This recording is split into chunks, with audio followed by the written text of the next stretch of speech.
Chapter 111 सबसे मजबूत team. Xiao ये अचानक लोगों की बुराई का निशाना बन गया।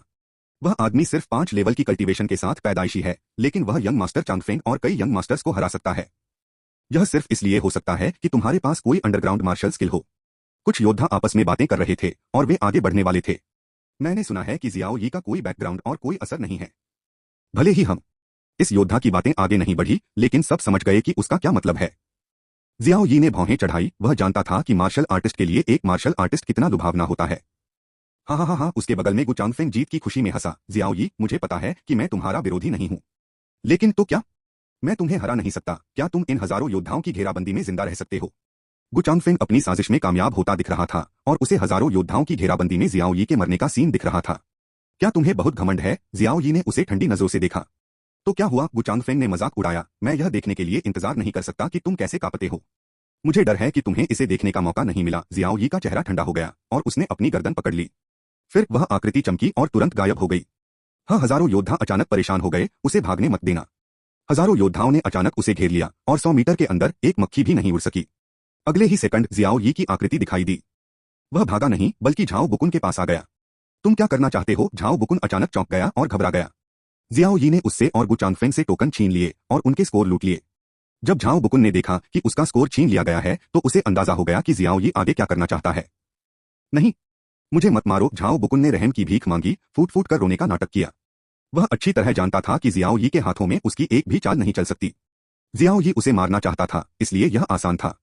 और तो और अब जब टोकन जियाओ यी के हाथ में है, तो वह रोक भी नहीं हटा सकता और अपनी जान भी नहीं बचा सकता। झाओ परिवार का युवा मुखिया, जो शान से बाइवुचेंग परिवार का एक सदस्य है और 14वीं बेशान लिस्ट का जीनियस है, अब रहम की भीख मांगने के लिए घुटनों के बल बैठ जाता है। हालांकि जियाओ यी की नजर में उसका रहम की भीख मांगना बहुत दिखावा है।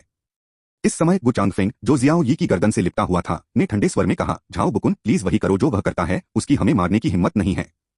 सच में जियाओ यी की आवाज अचानक बहुत ठंडी हो गई। वे पहले साफ आंखें जानलेवा हो गईं। लगभग एक पल के लिए हवा में एक डरावनी जानलेवा आभा तेजी से फैल गई। यहां तक कि जो योद्धा पहले उसे घेरे हुए था, वह भी कांप उठा। कितना डरावना इरादा है मारने का। इस आदमी ने पहले कितने लोगों को मारा है। कुछ योद्धा अनजाने में ही निगलने लगे। गु चांगफेंग और झाओ बुकुन, जो जियाओ यी के ठीक बगल में थे, उन्हें इस इरादे का ज्यादा साफ और सीधा एहसास हुआ। एक पल के लिए उन्हें लगा कि उनके सामने वाला जवान आदमी एक शैतान बन गया है, जिससे लोग डर गए। नहीं, मुझे मत मारो। झाओ बुकुन ने ध्यान नहीं दिया, उसकी आवाज कांप रही थी। गु चांगफेंग ने तो आंसू भी बहाए और नाक भी। ये दोनों लोग बेरहम लगते हैं, लेकिन असल में उनमें साइकोलॉजिकल सहनशक्ति बहुत कम है, बस दो डरपोक। तुम राक्षस, जाओ और मर जाओ। गु चांगफेंग का दिमाग खराब हो गया और उसके हाथ में हवा वाली तलवार पूरी ताकत से चुभने लगी। जियाओ यी ने भौहें चढ़ाई और आसानी से फेंग यिन तलवार पकड़ ली। और जब उसने गु चांगफेंग का बदसूरत चेहरा और बर्दाश्त न होने वाला रूप देखा, तो नाक लगभग उसके हाथ पर टपक गई और जियाओ यी का चेहरा नफरत से भर गया। हटो! जियाओ यी ने ठंडे स्वर में चिल्लाया और उसे फेंक दिया। तुम भी! जियाओ यी ने झाओ बुकुन को हवा में लात मारी। फेंग यिन तलवार को लापरवाही से अपने यूनिवर्स बैग में रखते हुए जियाओ यी ने उस मार्शल आर्टिस्ट की तरफ देखा जो उसे ठंडे स्वर में घेरे हुए था। फिर उसके कदम बढ़े और वह खुद से बुदबुदाया, मुझे मारने के लिए मजबूर न करना ही बेहतर है। मेरे हाथ में काफी जाने हैं, तुम जैसे हजारों के लिए बुरा नहीं है। कुछ योद्धा पीछे हटने लगे, उनके चेहरे झिझक से भरे हुए थे। एक तरफ जमीनी लेवल की मार्शल आर्ट का जोश था, दूसरी तरफ अभी के जबरदस्त जानलेवा माहौल का डर था। हालांकि कुछ सेकंड बाद इंसानी लालच ने फिर भी घबराहट को हरा दिया।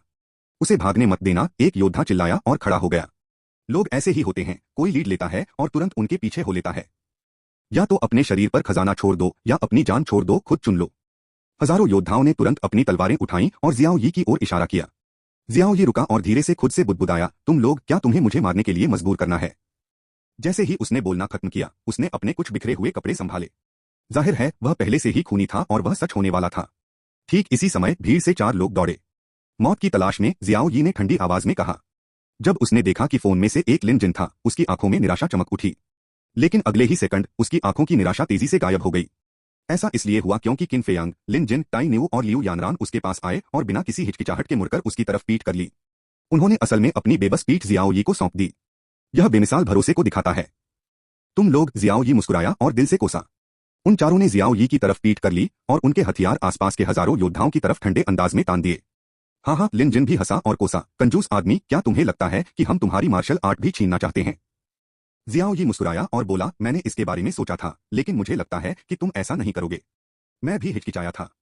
खुशकिस्मती से तुमने मुझे निराश नहीं किया। वरना क्या? लिन जिन ने पूछा।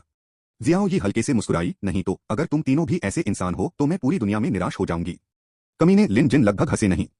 ताई न्यू ने मुस्कुराते हुए कहा, भाई जियाओ यी, मुझे लगा था कि तुम कुछ ऐसा कहने वाले हो जिससे मैं चौंक जाऊंगी। लियू यानरान की खूबसूरत आंखें चमक उठीं और गुस्से से कहा, जियाओ यी, तुमने मुझ पर शक भी किया, मुझे बहुत दुख है।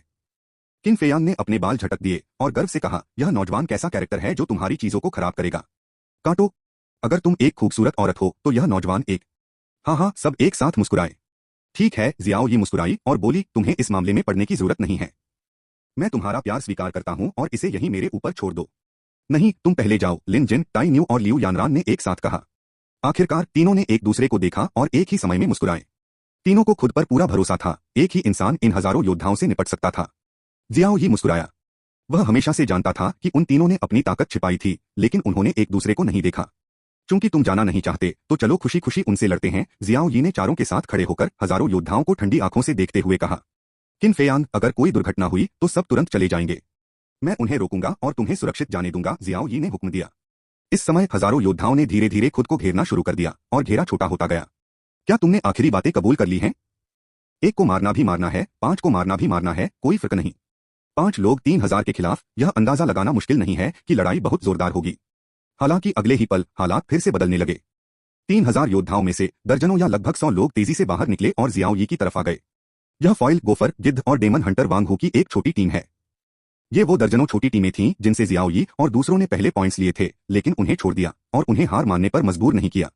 जियाओ यी, मुझे नहीं पता कि तुम्हारे पास कोई मार्शल आर्ट स्किल्स हैं या नहीं, लेकिन मुझे दूसरों पर एहसान करना पसंद नहीं है।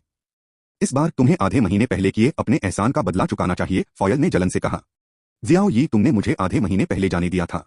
आज की लड़ाई में मैंने पहले ही बहुत सारे पॉइंट्स ले लिए हैं, असेसमेंट पास करने के लिए काफी, थैंक यू हे कैंग, गोफर ने कहा। वल्चर ने कहा, हालांकि मैंने अब तक बहुत सारे पॉइंट्स ले लिए हैं, लेकिन मुझे और पॉइंट्स लेने में कोई दिक्कत नहीं है। ऐसा हुआ कि जियाओ यी, तुम्हारे दुश्मन ज्यादा लग रहे हैं, इतने कि मैं उन्हें पकड़ सकूं। सब आधा मजाक कर रहे थे, लेकिन उन्होंने बिना किसी झिझक के अपना एटीट्यूड दिखाया। चाहे वह फॉइल हो, गोफर हो, कोंडोर हो या किंग टाइगर हो, साथ ही टीम के दूसरे योद्धा हो, वे सभी बेकाबू पीढ़ी के हैं। वे अपने घमंड की वजह से उन बड़े गैंग में शामिल नहीं हुए, भले ही इस वजह से उनके असेसमेंट में फेल होने की संभावना थी, उन्होंने स्काई स्प्लिटिंग स्वॉर्ड ग्रुप के चेले बनने का मौका गवा दिया। आजकल वे भी घमंड की वजह से हैं, हालांकि उन्हें नहीं पता कि जियाओ यी के पास सच में ग्राउंड लेवल की मार्शल आर्ट्स है या नहीं, लेकिन वे कभी भी ऐसी घटिया हरकतें नहीं करेंगे। जियाओ यी, किन फेयांग, लिन जिन, ताई न्यू, लियू यानरान, फॉइल, कोंडोर, ये लगभग 100 लोग इस असेसमेंट में सबसे ऊंचे लेवल की कल्टीवेशन वाले मार्शल आर्टिस्ट हैं। साथ मिलकर वे बेशक सबसे मजबूत होंगे। 3 शियाओ यी ने एक कदम आगे बढ़ाया, 3000 योद्धाओं को ठंडी नजर से देखा और धीरे से पूछा, तुम लोग, क्या तुम मेरे साथ लड़ने के लिए तैयार हो? चैप्टर 112, पहले असेसमेंट। जियाओ यी की आवाज ऊंची नहीं थी, लेकिन यह वहां मौजूद मार्शल आर्टिस्ट के कानों तक साफ पहुंची। उसकी आवाज धीमी थी, लेकिन लगभग 3000 योद्धाओं ने एक ही समय में अपने एक्सप्रेशन बदले और वे अनजाने में पीछे हट गए। लगभग 100 और 3000 के करीब, ऐसा लगता है कि जीतने का कोई चांस नहीं है। लेकिन लगभग 100 लोगों में कई इनेट 9 फोल्ड हैं और वे सभी बेशान लिस्ट में टॉप 20 में हैं। 8 गुना 10वां इनेट, 7 गुना 10वां इनबोर्न, दर्जनों कॉन्जेनिटल 7 फोल्ड और सबसे कमजोर इनेट 6 फोल्ड। दूसरी ओर लगभग 3000 योद्धा हैं जिनका नंबर डोमिनेट है, सिर्फ 2 इनेट 9 फोल्ड झाओ बुकुन और गुचांगफेंग गंभीर रूप से घायल हो गए हैं और उनमें लड़ने की कोई ताकत नहीं है। स्टेज पर सिर्फ 10 बड़े गैंग के लीडर ही आ सकते हैं। बाकी के लिए जन्मजात पहली और दूसरी लेयर्स सबसे ज्यादा थीं और सबसे कमजोर को भी सिर्फ 9 लेयर्स मिली। ये लगभग 3000 योद्धा अपने पैरों की उंगलियों से भी सोच सकते हैं कि वे आखिर में जरूर हारेंगे। बेशक वे अपनी संख्या पर भरोसा करते थे और अगर वे आखिर में हार भी जाते तो जियाओ यी और दूसरों को बहुत नुकसान होता। आमतौर पर यह एक हार वाला नतीजा होगा। सब लोग, जियाओ यी फिर आगे बढ़ा। लगभग 3000 योद्धा एक बार फिर पीछे हट गए। जियाओ यी मुस्कुराया और कहा, अगर तुम लड़ना नहीं चाहते तो तुम अपने आप बिखर जाओगे। जियाओ पहले कभी नहीं हुआ होगा। असल में दोनों सिरों से हारने का नतीजा जियाओ यी नहीं गिना जाता। अगर जियाओ यी को गिना जाता तो यह सिर्फ एक तरफा नरसंहार का सीन होता। डोंगशुआन की 4 गुना शारीरिक शक्ति के साथ वह अकेले ही इन हजारों लोगों को आसानी से मार सकता था। केव प्रोफाउंड रेन और जियांटियन रेन के बीच का अंतर बहुत बड़ा था, जिसे पूरा करना मुश्किल था। इस दुनिया के योद्धा सबसे ताकतवर हैं। बहुत ऊंचे रेन वाले उन सभी मार्शल आर्ट पावर हाउस के पास एक कल्टीवेशन बेस है जो दुनिया को खत्म कर देता है। 10 लाख लाशें आसान हैं। असली ताकत के सामने यह संख्या तो बस एक मजाक है। हालांकि आज जियाओ यी के पास उतना एडवांस्ड रियम नहीं है, लेकिन यह उसके सामने वाले योद्धा से निपटने के लिए काफी है। घर के करीब जैसे ही जियाओ यी की आवाज गिरी, 10 सेकंड के अंदर सभी मार्शल आर्टिस्ट तितर-बितर हो गए और पिछली हाथापाई वाली जगह पर लौट आए। क्योंकि वे जानते थे कि जियाओ यी का खजाना लूटा नहीं जा सकता, इसलिए वे केवल हेवन स्प्लिटिंग स्वॉर्ड ग्रुप के शिष्य की जगह के लिए पिछली लड़ाई में लौट सकते थे। 1 सेकंड पहले जब वे जियाओ यी की चीजें हथियाने के लिए सेना में शामिल हुए तो अगले ही सेकंड वे एक दूसरे से लड़ने लगे। दुनिया ऐसी ही है, इंसान का स्वभाव भी ऐसा ही है। कोई परमानेंट दुश्मन नहीं होता, कोई परमानेंट दोस्त नहीं होता, बस परमानेंट फायदे होते हैं। फॉयल और दूसरे लोग भी पॉइंट्स हथियाने की पिछली लड़ाई में लौट आए हैं। उसी जगह पर जियाओ यी समेत सिर्फ 5 लोग बचे थे। क्या तुम्हारे पास काफी स्कोर हैं? जियाओ यी ने पूछा। लिन जिन और दूसरों ने सिर हिलाया और कहा, मैंने लीडर्स के स्कोर में से एक हथिया लिया है जो असेसमेंट पास करने के लिए काफी है। ताई न्यू ने भी कहा, मेरे पास काफी है और इसे हथियाने का कोई मतलब नहीं है। किन फेयांग और लियू यानरान ने भी सिर हिलाया और कहा कि काफी है। 5 लोगों के ग्रुप ने बाद की लड़ाइयों में हिस्सा नहीं लिया और बिना किसी कोशिश के चले गए। 1 महीने के असेसमेंट के दौरान सभी को आखिरी दिन स्वॉर्ड स्कूल गेट पर लौटना होगा। वहां लंबे समय से डीकन इंतजार कर रहे हैं जो स्कोर रिकॉर्ड करने और आखिर में रैंकिंग देने के लिए जिम्मेदार हैं। स्वर्ग को अलग करने वाली तलवारों का ग्रुप पहाड़ के गेट के बाहर 10 डीकन हाथ जोड़कर खड़े थे।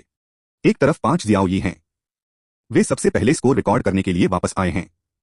जियाओ यी इस महीने को याद करके हल्का सा मुस्कुराया, उसके मुंह के कोनों पर अजीब सी खुशी थी। 1 महीने पहले वह इसी तलवार स्कूल के गेट जिरान पर साइन अप करने के लिए लाइन में लगा था। 1 महीने बाद उसी जगह पर उसे 4 दोस्त और 4 सच्ची दोस्तियां मिली। उसके लिए ये 4 दोस्तियां इस महीने जन्म और मृत्यु कई चीजों से ज्यादा जरूरी हैं। अपनी पिछली जिंदगी में हालांकि वह एक ऐसा कातिल था जिससे सब डरते थे, वह पूरी जिंदगी अकेला रहा था और उसके कुछ ही दोस्त थे। इस जिंदगी में मैंने बहुत कुछ देखा है, लेकिन साजिश और साजिश का सामना किया है। बस एक ही चीज जिससे वह खुश था और जिसकी उसे कदर थी, वह थे जियाओ परिवार के कुछ बुजुर्ग लोग जो उससे प्यार करते थे। अब इन दोस्तों ने उसे बहुत खुशी दी है। वह इन दोस्ती को भी संजोता है। मैं यह नहीं कह सकता कि वह पाखंडी है, मैं बस इतना कह सकता हूं कि यह मन की एक हालत है। इस समय लिन जिन और साइड में बैठे दूसरे लोग थोड़े बोर हो गए थे और बातें करने लगे। शियाओ यी ने कियानकुन बैग से फेंग यिन तलवार निकाली और लियू यानरान से कहा, यह तुम्हारे लिए है। हाँ, लियू यानरान हैरान रह गई। शियाओ यी हल्के से मुस्कुराई, पिछली बार तुमने कहा था कि मेरा कल्टीवेशन लेवल सबसे कम है और गोल्डन विंग पिल बेशक मेरी है। अब ऐसा लगता है कि तुम सबसे कमजोर हो और विंड यिन्स वो तुम्हें दिया जाता है। आखिरी गोल्डन विंग पिल लॉजिकली लियू यानरान को दी जानी चाहिए। इस बार फेंग यिन स्वॉर्ड को उसका एहसान चुकाना माना जा रहा था। लियू यानरान की खूबसूरत आंखें चमकीं, लेकिन उसने जवाब नहीं दिया, बल्कि पूछा, यह एक कीमती स्पिरिचुअल वेपन है, क्या तुम इसे मुझे देने को तैयार हो? अभी तुमने सोचा था कि मैं तुम्हारी ग्राउंड लेवल मार्शल आर्ट्स छीन लूंगा। हम लियू यानरान गुस्से में दिखी। जियाओ यी ने एक अजीब सी मुस्कान दी, औरतें सच में कंजूस होती हैं। मेरे पास कोई अंडरग्राउंड मार्शल स्किल नहीं है, अगर मेरे पास होती तो मैं तुम्हें दे देता। जियाओ यी ने अपनी मुस्कान एक तरफ रखी और सीरियसली कहा, यह सच है, ग्राउंड लेवल मार्शल आर्ट्स जिसका दूसरे वॉरियर्स सपना देखते हैं, उसकी नजर में कोई कीमती चीज नहीं है। उसके ट्रम्प कार्ड, चाहे वह जियान हो या Shura battle body, ground level martial arts से कहीं ज्यादा कीमती हैं। हालांकि जियान को कहने की जरूरत नहीं है, यानी बिंगलुआन तलवार की लूट करने और आग को कंट्रोल करने वाले जानवर से जुड़ने की काबिलियत जो न तो दी जा सकती है और न ही किसी और को मिल सकती है। शूरा बैटल बॉडी एक ऐसी प्रैक्टिस है जिसे बाहर के लोगों के लिए करना लगभग नामुमकिन है। उस समय जानवर की आत्मा के खून पर जो क्रूर ऑरा था, उसे पागल खून वाले जुआनजुन के लिए भी दबाना मुश्किल था। दूसरे लोगों की तो बात ही छोड़िए। यह तो छोड़ ही दीजिए कि दूसरे लोग असुर बैटल बॉडी के होने के बारे में नहीं जानते थे और यह भी नहीं जानते थे कि पागल खून वाला जुआनजुन असुर बैटल बॉडी की वजह से बहुत ताकतवर था। भले ही आप इसे जानते हो और साधना करते हो, यह बहुत खतरनाक भी है, किसी के शरीर में टाइम बम डालने से कम नहीं।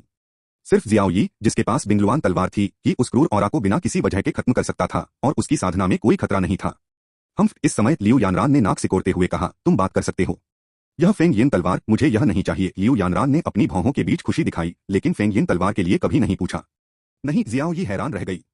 हाँ, लियू यानरान ने कहा, अगर दे सको तो क्या तुम मुझे अगली बार कुछ और दोगी? तुम्हें क्या चाहिए? जियाओ यी ने पूछा। लियू यानरान मुस्कुराई और बोली, मैंने अभी इसके बारे में नहीं सोचा है। अगर अगली बार मुझे कुछ पसंद आया तो मैं तुमसे मांगूंगी। ऐसा नहीं है कि उसे फेंग यिन तलवार पसंद नहीं है, लेकिन वह बहुत महंगी चीजें जमा नहीं करना चाहती। इसके अलावा अगले असेसमेंट में लड़ाइयां होंगी। उसकी राय में जियाओ यी को विंड यिन तलवार की और भी ज्यादा जरूरत है। जियाओ यी मुस्कुराई, अंदाजा लगाया कि वह क्या सोच रही है और जाहिर नहीं किया, लेकिन सिर हिलाया और हाँ में हाँ कहा, ठीक है। जियाओ यी ने थोड़ी देर सोचा। आखिरकार फेंग यिन तलवार गु चांगफेंग के हाथों से छीन ली गई थी। अगर उसे भविष्य में कोई परेशानी हुई तो यह लियू यानरान के लिए बुरा होगा, इसलिए वह इसे पहले रख ले। थोड़ी देर बाद कोई जंगल से वापस आया और अपने स्कोर रिकॉर्ड करने के लिए डीकन के ऑफिस गया। रात होने तक जंगल के सभी योद्धा वापस आ गए। 10 डीकन ने सारे स्टैटिस्टिक्स पूरे करने के बाद अपनी रैंकिंग अनाउंस करना शुरू कर दिया। इनमें से 10 डीकन में से सबसे आगे वाला की लाओ था, जिसने 1 महीने पहले जियाओ यी को टोकन दिया था। पहला स्थान जियाओ यी, 2535 पॉइंट्स। जैसे ही एल्डर यी ने कहा, उसने अचानक जियाओ यी की तरफ देखा। दूसरे योद्धाओं ने जियाओ यी को गु चांगफेंग और झाओ बुकुन को हराते हुए देखा था, लेकिन ज्यादा हैरानी नहीं हुई। भीड़ में एक जवान आदमी ने अचानक भौहें चढ़ाई, उसकी नजर जियाओ यी पर टिक गई। दूसरा स्थान थंडर वॉर, 2530 पॉइंट्स। एल्डर यी ने उस जवान आदमी को देखते हुए कहा, हाँ, वह जवान आदमी थंडर फाइट है। जियाओ यी ने लेई जान की तरफ भी देखा। आज की हाथापाई में लेई जान नहीं दिखा और मुझे नहीं पता क्यों। हालांकि लेई जान हमेशा अकेला रहा है। उसने अकेले ही 2530 पॉइंट्स बनाए, जो सच में डरावना है। तुम्हें पता है, जियाओ यी ने गु चांगफेंग और झाओ बुकुन के स्कोर भी हासिल कर लिए थे। आज पिछले महीने दूसरी छोटी टीमों से जीते गए पॉइंट्स के साथ सिर्फ 2535 पॉइंट्स। लेई जान से सिर्फ 5 पॉइंट्स ज्यादा, थोड़े से अंतर के साथ पहला स्थान जीता। तीसरा स्थान लिन जिन 830 पॉइंट्स। शुरू में असेसमेंट में 10,000 से ज्यादा योद्धाओं ने हिस्सा लिया था, यानी कुल स्कोर 10,000 से ज्यादा पॉइंट्स था। उन बड़े गैंग्स ने अपनी संख्या का फायदा उठाकर ज्यादा से ज्यादा पॉइंट्स हड़प लिए और उन सभी ने उन्हें लीडर को सौंप दिया। नतीजतन गु चांगफेंग और झाओ बुकुन के शुरू में लगभग 1100 पॉइंट्स थे। दूसरे लीडर्स में से हर एक के पास लगभग 500 पॉइंट्स हैं। जियाओ यी के 5 लोगों के शुरू में लगभग 300 पॉइंट्स थे। उन्हें लूटने के बाद उनके स्कोर अपने आप बढ़ गए। चौथा स्थान टाई न्यू 820 पॉइंट्स। पांचवा स्थान लियू यानरान 800 पॉइंट्स। छठी जगह किन फेयांग 650 पॉइंट्स। सातवीं जगह हेजियान 550 पॉइंट्स। यी लाओ ने जल्दी से मशहूर रैंकिंग बताई। इस समय जियाओ यी और लिन जिन ने किन फेयांग को शक से देखा। क्या बात है, तुम्हारा स्कोर इतना कम नहीं होना चाहिए, जियाओ यी ने पूछा। मुझे याद है, तुम्हारा स्कोर भी मेरे जैसा 830 है, लिन जिन ने भी पूछा। किनारे पर खड़ी टाई न्यू ने ईमानदारी से किन फेयांग की तरफ इशारा किया और कहा, आज लड़ाई के दौरान मैंने उसे और कई औरतों को गुस्से में देखा। जियाओ यी का चेहरा अजीब था और उसने कहा, यार क्या तुम पॉइंट्स नहीं दे रहे होगे। किन फेयांग ने अपने होंठ सिकोड़े और कहा, वह जो चाहती है उसकी खूबसूरती को मैं मना नहीं कर सकता। यह कलर एम्ब्रियो। जियाओ यी ने बेपसी से अपना सिर हिलाया। Chapter 113 treasure house. जैसे जैसे समय बीता, वॉरियर्स के स्कोर और रैंकिंग अनाउंस की गई और टॉप 500 ने यह असेसमेंट पास कर लिया था। यह बताना जरूरी है कि गु चांगफेंग और झाओ बुकुन ने भी असेसमेंट पास किया और 9वें और 10वें नंबर पर रहे। आखिरकार ये दोनों लोग जन्मजात 9 लेयर वाले हैं और उनके हाथों में अभी भी स्पिरिचुअल वेपन है। हालांकि वह शियाओ यी से घायल हो गया था, फिर भी वह पॉइंट स्कोर करने में कामयाब रहा। मार्शल आर्टिस्ट 10वें नंबर पर था, स्कोर तेजी से गिरने लगा। खासकर 20 तक पहुंचने के बाद स्कोर 70 से 80 तक गिर गया। 100 के बाद स्कोर लगभग आमतौर पर 10 से नीचे होता है। कई फाइटर्स ने बराबर स्कोर के साथ असेसमेंट पास किया। 400 से 500 रैंक पर स्कोर सभी 5 पॉइंट्स हैं। टॉप 500 में रैंक किया और असेसमेंट पास कर लिया। बाकी वॉरियर्स को अगले दिन स्वॉर्ड सेक्ट के डीकन द्वारा स्वॉर्ड सेक्ट में भेजा जाएगा। वे अगले असेसमेंट से चूक जाएंगे। स्काई स्प्लिटिंग स्वॉर्ड सेक्ट के लिए 3 असेसमेंट हैं। अब यह पहला है और एलिमिनेशन रेट पहले से ही इतना ज्यादा है, कई लोग अगले असेसमेंट को लेकर परेशान हैं। अगले दिन यी लाओ की लीडरशिप में टॉप 10 लोगों को उनके इनाम लेने के लिए स्काई स्प्लिटिंग स्वॉर्ड सेक्ट के बाहरी खजाने वाले घर ले जाया गया। बाहरी खजाने वाले घर के अंदर दुर्लभ और अनोखे खजानों की एक शानदार लाइन है। वहां हर तरह की एक्सरसाइज, मार्शल आर्ट, कुदरती खजाने और दुर्लभ चीजें हैं जो सबको हैरान कर देती हैं। याद रखना, एल्डर यी ने गंभीरता से कहा, खजाने वाले घर में 1 लाख से कम खजाने नहीं हैं। लेकिन आपके पास चुनने के लिए सिर्फ आधा दिन है। आप अपनी पसंद की कोई चीज चुन पाएंगे या नहीं, यह आपके अपने मौके पर निर्भर करता है। इसके अलावा हर खजाने पर कुछ पाबंदियां हैं और तुम्हें बिना इजाजत के उसे छूने की इजाजत नहीं है। जब तुम उसे चुन लोगे तो तुम मुझे बुलाओगे और मैं उसे तुम्हारे लिए निकाल लूंगा। एल्डर यी के निर्देश देने के बाद वह एक टेबल के सामने बैठ गया, फिर एक किताब उठाई और उसे पलट दिया।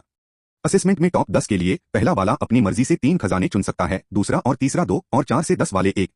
खजाने के घर में 1 लाख से कम खजाने नहीं हैं। तुम सोच सकते हो कि एरिया कितना बड़ा होगा। जियाओ यी अपनी मर्जी से चला, अपनी जरूरत की चीजें ढूंढ रहा था। जॉन level advanced martial arts, stacking wave span. जॉन tier pinnacle martial arts, domineering 3 swords. 4 rank heavenly material और earth treasure, flower in the mist, sea heart lotus, demon body tree. 4 tier pill, Yukong pill, giant god pill, spirit gathering pill, residual blood pill. हर treasure एक लकड़ी की table पर रखा है। लकड़ी की टेबल के सामने ट्रेजर का टेक्स्ट, इंट्रोडक्शन, ग्रेड, फंक्शन वगैरह लिखा है। जियाओ यिझेंग इसका इंतजार कर सकता है। अचानक गु चांगफेंग 10 मीटर दूर दिखाई दिया, एक डीकन से कुछ फुसफुसाते हुए। थोड़ी देर बाद डीकन गु चांगफेंग के साथ जियाओ यी के पास गया। हेलो, गु चांगफेंग ने ठंडे स्वर में कहा। जियाओ यी ने कोई जवाब नहीं दिया, वह अलग अलग ट्रेजर के इंट्रोडक्शन को खुद ही देख रहा था। मैं तुम्हें बुला रहा हूं, क्या तुमने मुझे सुना नहीं? गु चांगफेंग का चेहरा गुस्से से लाल हो गया। जियाओ यी ने फिर भी कोई जवाब नहीं दिया। इस समय गु चांगफेंग के बगल में खड़े डीकन का चेहरा देखना मुश्किल हो गया। जियाओ यी, क्या तुमने इस डीकन को नहीं देखा? डीकन ने गहरी आवाज में पूछा। मैं समझ गया, तो क्या हुआ? जियाओ यी ने बिना झिझक जवाब दिया।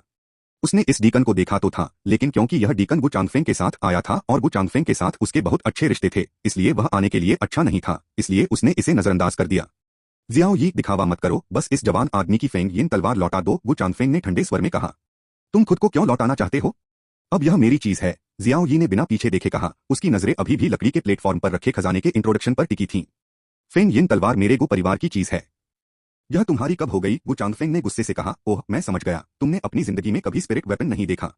अब जब मैंने अपना स्पिरिचुअल वेपन लूट लिया है तो मैं इसे वापस करने को तैयार नहीं हूं। गु चांगफेंग नफरत से भरा हुआ था। जो भी तुम कहो। जियाओ यी ने कंधे उचकाए, दूसरे लकड़ी के प्लेटफॉर्म पर गया और दूसरे खजानों को देखा। मेरे लिए रुको, डीकन ठंडे स्वर में चिल्लाया। अब डीकन, तुम्हें फेंग यिनजियान तुरंत वापस करने का आदेश देता है। क्यों जियाओ यी का लहजा ठंडा होने लगा और वह बार बार खजानों के अपने चुनाव में खलल डाल रहा था। जाहिर है कि वह अच्छा एक्सप्रेशन नहीं देगा। हालांकि वह चुपके से बदनामी भी कर रहा था। गु परिवार सच में 100 मार्शल सिटी के बड़े परिवारों में से एक होने का हकदार था। गु चांगफेंग को तलवार गुट में मदद के लिए एक डीकन मिल गया।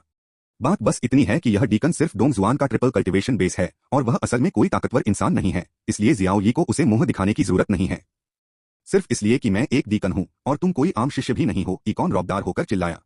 हे जियाओ यी ने नफरत से कहा, सॉरी, सबसे पहले सच कहूं तो मैं स्काई स्प्लिटिंग स्वॉर्ड ग्रुप का शिष्य नहीं हूं, मैं तो बस असेसमेंट में हिस्सा लेने आया था। तो तुम्हें मुझे ऑर्डर देने का कोई हक नहीं है। इसके अलावा यह मत सोचो कि मुझे स्काई स्प्लिटिंग स्वॉर्ड के नियम नहीं पता। अगर मैं शिष्य बन भी जाऊं, अगर मैं नियम नहीं तोड़ता तो तुम्हें भी मुझे कंट्रोल करने का कोई हक नहीं है। दूसरी बात, तुमने कब योद्धाओं के बीच लड़ाई देखी है और लूट का माल वापस करने की जरूरत पड़ी हो? डीकन का चेहरा काला पड़ गया और उसने डांटा, तेज दांत नहीं चाहिए, हमारा heaven splitting sword sect martial arts की पवित्र जगह है और शिष्यों को दूसरों की चीजें चुराने जैसे घटिया काम करने की इजाजत नहीं है। ओह है ना, जियाओ यी ने जवाब दिया, मैं आपसे डीकन से पूछना चाहता हूं, तो गु चांगफेंग ने असेसमेंट के दौरान बहुत से लोगों को मार डाला और दूसरों की जान ले ली। आपके हिसाब से क्या गु चांगफेंग को बदला लेने की जरूरत है? यानलोंग कॉन्टिनेंट में मार्शल आर्ट का सम्मान किया जाता है। जब तक आपके पास काफी ताकत है, आप सब कुछ इग्नोर कर सकते हैं, यहां तक कि सम्राट से भी ऊपर। मारना, छीनना, लड़ना, तथाकथित कानून और नियम इस दुनिया में कमजोरों के लिए सिर्फ बहाने हैं। इस दुनिया में मुट्ठी और ताकत ही सब कुछ है। सही बात है। अचानक कोने से एक धीमी आवाज आई। यह ये लाओ था जो कोने में आराम से पढ़ रहा था। डीकन अचानक चौंक गया और उसने जल्दी से अपना घमंड और दबदबा कम कर लिया जो उसने अभी दिखाया था। तुम? डीकन ने दांत पीसते हुए कहा कि वह जियाओ यी नहीं कह सकता और यी लाओ ने भाषण दिया। वह सिर्फ गु चांगफेंग को बेबस नजर से देख सका, फिर मुड़कर चला गया। अंकल सैन, गु चांगफेंग ने बेचैनी से कहा, लेकिन तुरंत अपना मुंह बंद कर लिया। जियाओ यी को अचानक एहसास हुआ कि वह गु परिवार से है, इसलिए इसमें कोई हैरानी की बात नहीं है कि वह गु चांगफेंग के लिए खड़ा होगा। एक परिवार के तौर पर यह कोई हैरानी की बात नहीं है कि परिवार के सदस्य स्काई स्प्लिटिंग स्वॉर्ड सेक्ट में डीकन के तौर पर काम कर रहे हैं। यह डीकन भी जब छोटा था तो असेसमेंट में हिस्सा लेने के लिए स्काई स्प्लिटिंग स्वॉर्ड सेक्ट में आया था और पास हो गया था, लेकिन रैंकिंग ज्यादा नहीं है और यह कोई जीनियस नहीं है। स्काई स्प्लिटिंग स्वॉर्ड सेक्ट में 10 साल से ज्यादा समय के बाद उसे डोंगजुआन के 3 गुना कल्टीवेशन बेस तक पहुंचने वाला और डीकन बनने वाला माना जाता था, लेकिन उसके पास कोई असली पावर नहीं थी। जियाओ यी, तुम मेरी फेंग यिन तलवार वापस करने को कैसे तैयार हो सकते हो? गु चांगफेंग को अपनी बात नीची करनी पड़ी और विनती करनी पड़ी। अगले असेसमेंट में लड़ाइयां होंगी और अगर उसके हाथ में विंड यिन स्वॉर्ड नहीं होगा तो उसकी ताकत बहुत कम हो जाएगी। इसके अलावा अगले असेसमेंट में रैंक भी ज्यादा होगी और इनाम भी ज्यादा मिलेगा। शियाओ यी ने हल्के से कहा, यह बहुत आसान है। फेंग यिन स्वॉर्ड अब मेरी चीज है। अगर तुम चाहो तो इसे वापस खरीद लो। यह? गु चांगफेंग हिचकिचाया, तुम्हें कितना चाहिए? ज्यादा नहीं, बस 500,000 टैल, शियाओ यी ने हल्के से कहा। 5 लाख टैल? तुम इसे ले ही लो, गु चांग ने हताश होकर गाली दी। तुम जो खरीदते हो उसके पैसे देते हो। अगर तुम इसे नहीं खरीदते हो तो कोई बात नहीं। लाखों टैल के लिए यह बुरा नहीं है। शियाओ यी ने कंधे उचकाए और जाने ही वाला था। रुको, गु चांगफेंग ने जल्दी से जियाओ यी को रोका। मैं गु चांगफेंग ने सोचा, 5 लाख टैल कोई छोटी रकम नहीं है। लेकिन आगे के अंदाजे में वे इनाम कुछ ऐसे थे जो गु परिवार जैसे बड़े परिवार के पास भी कभी नहीं थे और वह कभी हार नहीं मानेगा। अगर उसके हाथ में विंड यिन तलवार नहीं होगी तो उसकी ताकत बहुत कम हो जाएगी और उसे यकीन नहीं है कि वह वे इनाम पा सकेगा।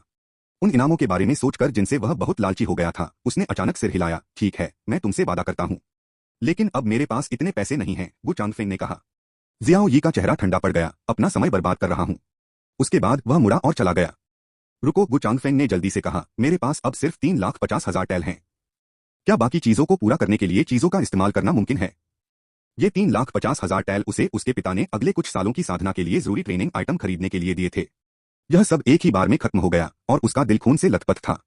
तुम इसे पूरा करने के लिए क्या इस्तेमाल कर रहे हो? जियाओ यी ने अपनी भौहें उठाते हुए पूछा। गु चांगफेंग ने एक लो लेवल यूनिवर्स बैग निकाला और कहा, यहाँ कुछ थर्ड रैंक हेवन और earth treasure, third level monster inner alchemy और एसेंस और ब्लड हैं, जो कुल मिलाकर 150,000 टैल होते हैं। ये चीजें वो भी हैं जो गु परिवार ने भविष्य में कई सालों की साधना के लिए उसके लिए तैयार की थीं। ये चीजें मेरे लिए बेकार हैं। जियाओ यी ने ऊपर से तो भौहें चढ़ाई लेकिन दिल में मुस्कुराया। चलो करते हैं, शियाओ यी ने गुस्से से कहा। तुम 10वें नंबर पर हो, तुम्हें खजाने में से कुछ चुनने का मौका मिल सकता है। यह मौका मेरा है, साथ ही तुम्हारे 350,000 टेल्स और यह स्क्रैप कॉपर और सड़े हुए लोहे का ढेर जो तुम्हारी फेंग यिन तलवार के लायक भी नहीं है। स्क्रैप कॉपर और सड़ा हुआ लोहा, गु चांगफेंग ने दांत पीस लिए और चुपके से कहा कि ये सब कीमती चीजें हैं, लेकिन उसकी हिम्मत नहीं हुई। उसे कहना पड़ा, ठीक है, डील कर लो। शियाओ यी ने सिर हिलाया और ठंडेपन से कहा, आइटम चुनने के बाद मैं तुम्हारे पास ट्रेड करने जाऊंगा। इसके बाद मुड़कर चला गया। गु चांगफेंग ने शियाओ यी के जाने पर गुस्से से पीछे देखा और मन ही मन कहा, शियाओ यी, मेरा इंतजार करो, मैं तुम्हें जल्द ही 10 गुना पैसे वापस कर दूंगा। Chapter 114 ice pool. खजाने का घर बहुत बड़ा है और खजानों की संख्या भी बहुत ज्यादा है। सब कुछ एक एक करके पढ़ने में कम से कम आधा महीना लग जाता है। आधे दिन के लिए अगर आप अपने लिए सही खजाना ढूंढना चाहते हैं तो आप सिर्फ किस्मत और मौके पर ही भरोसा कर सकते हैं।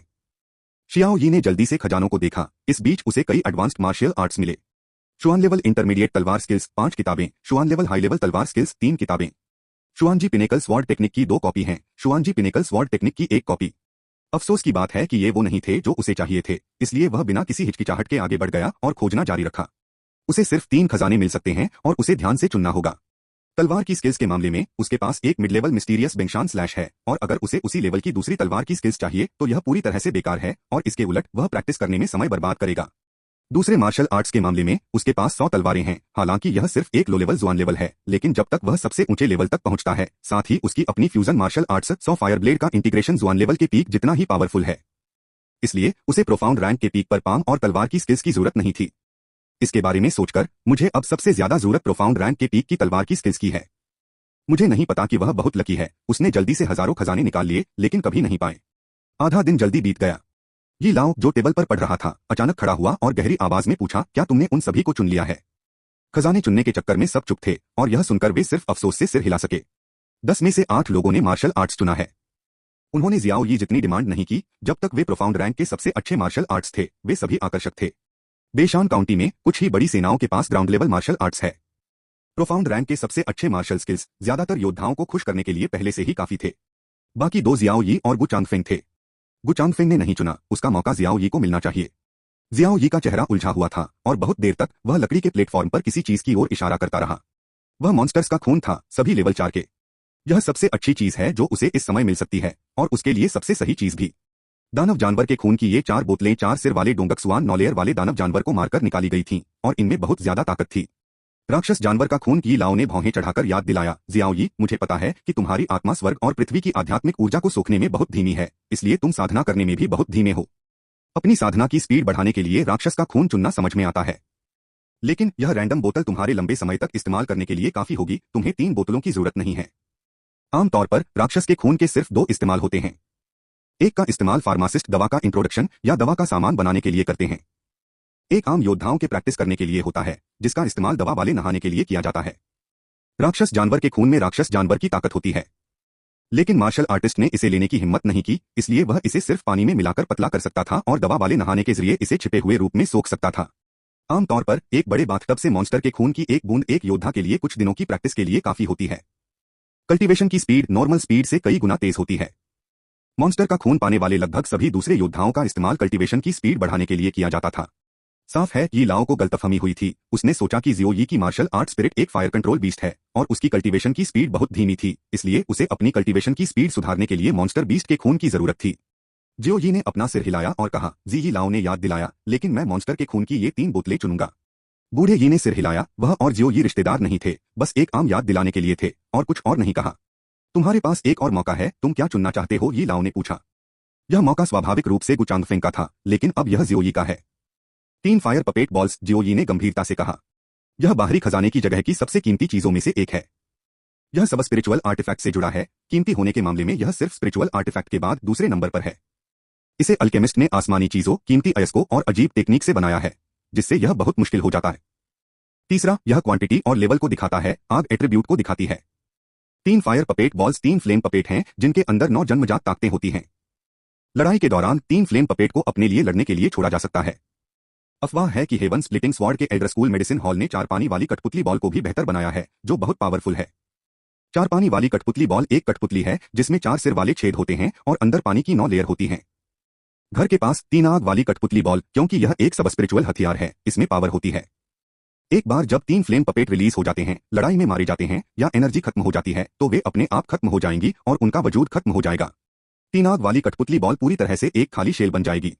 अगर आप इसका इस्तेमाल जारी रखना चाहते हैं तो आपको एनर्जी फिर से डालनी होगी और 3 फ्लेम पपेट को फिर से इकट्ठा करना होगा।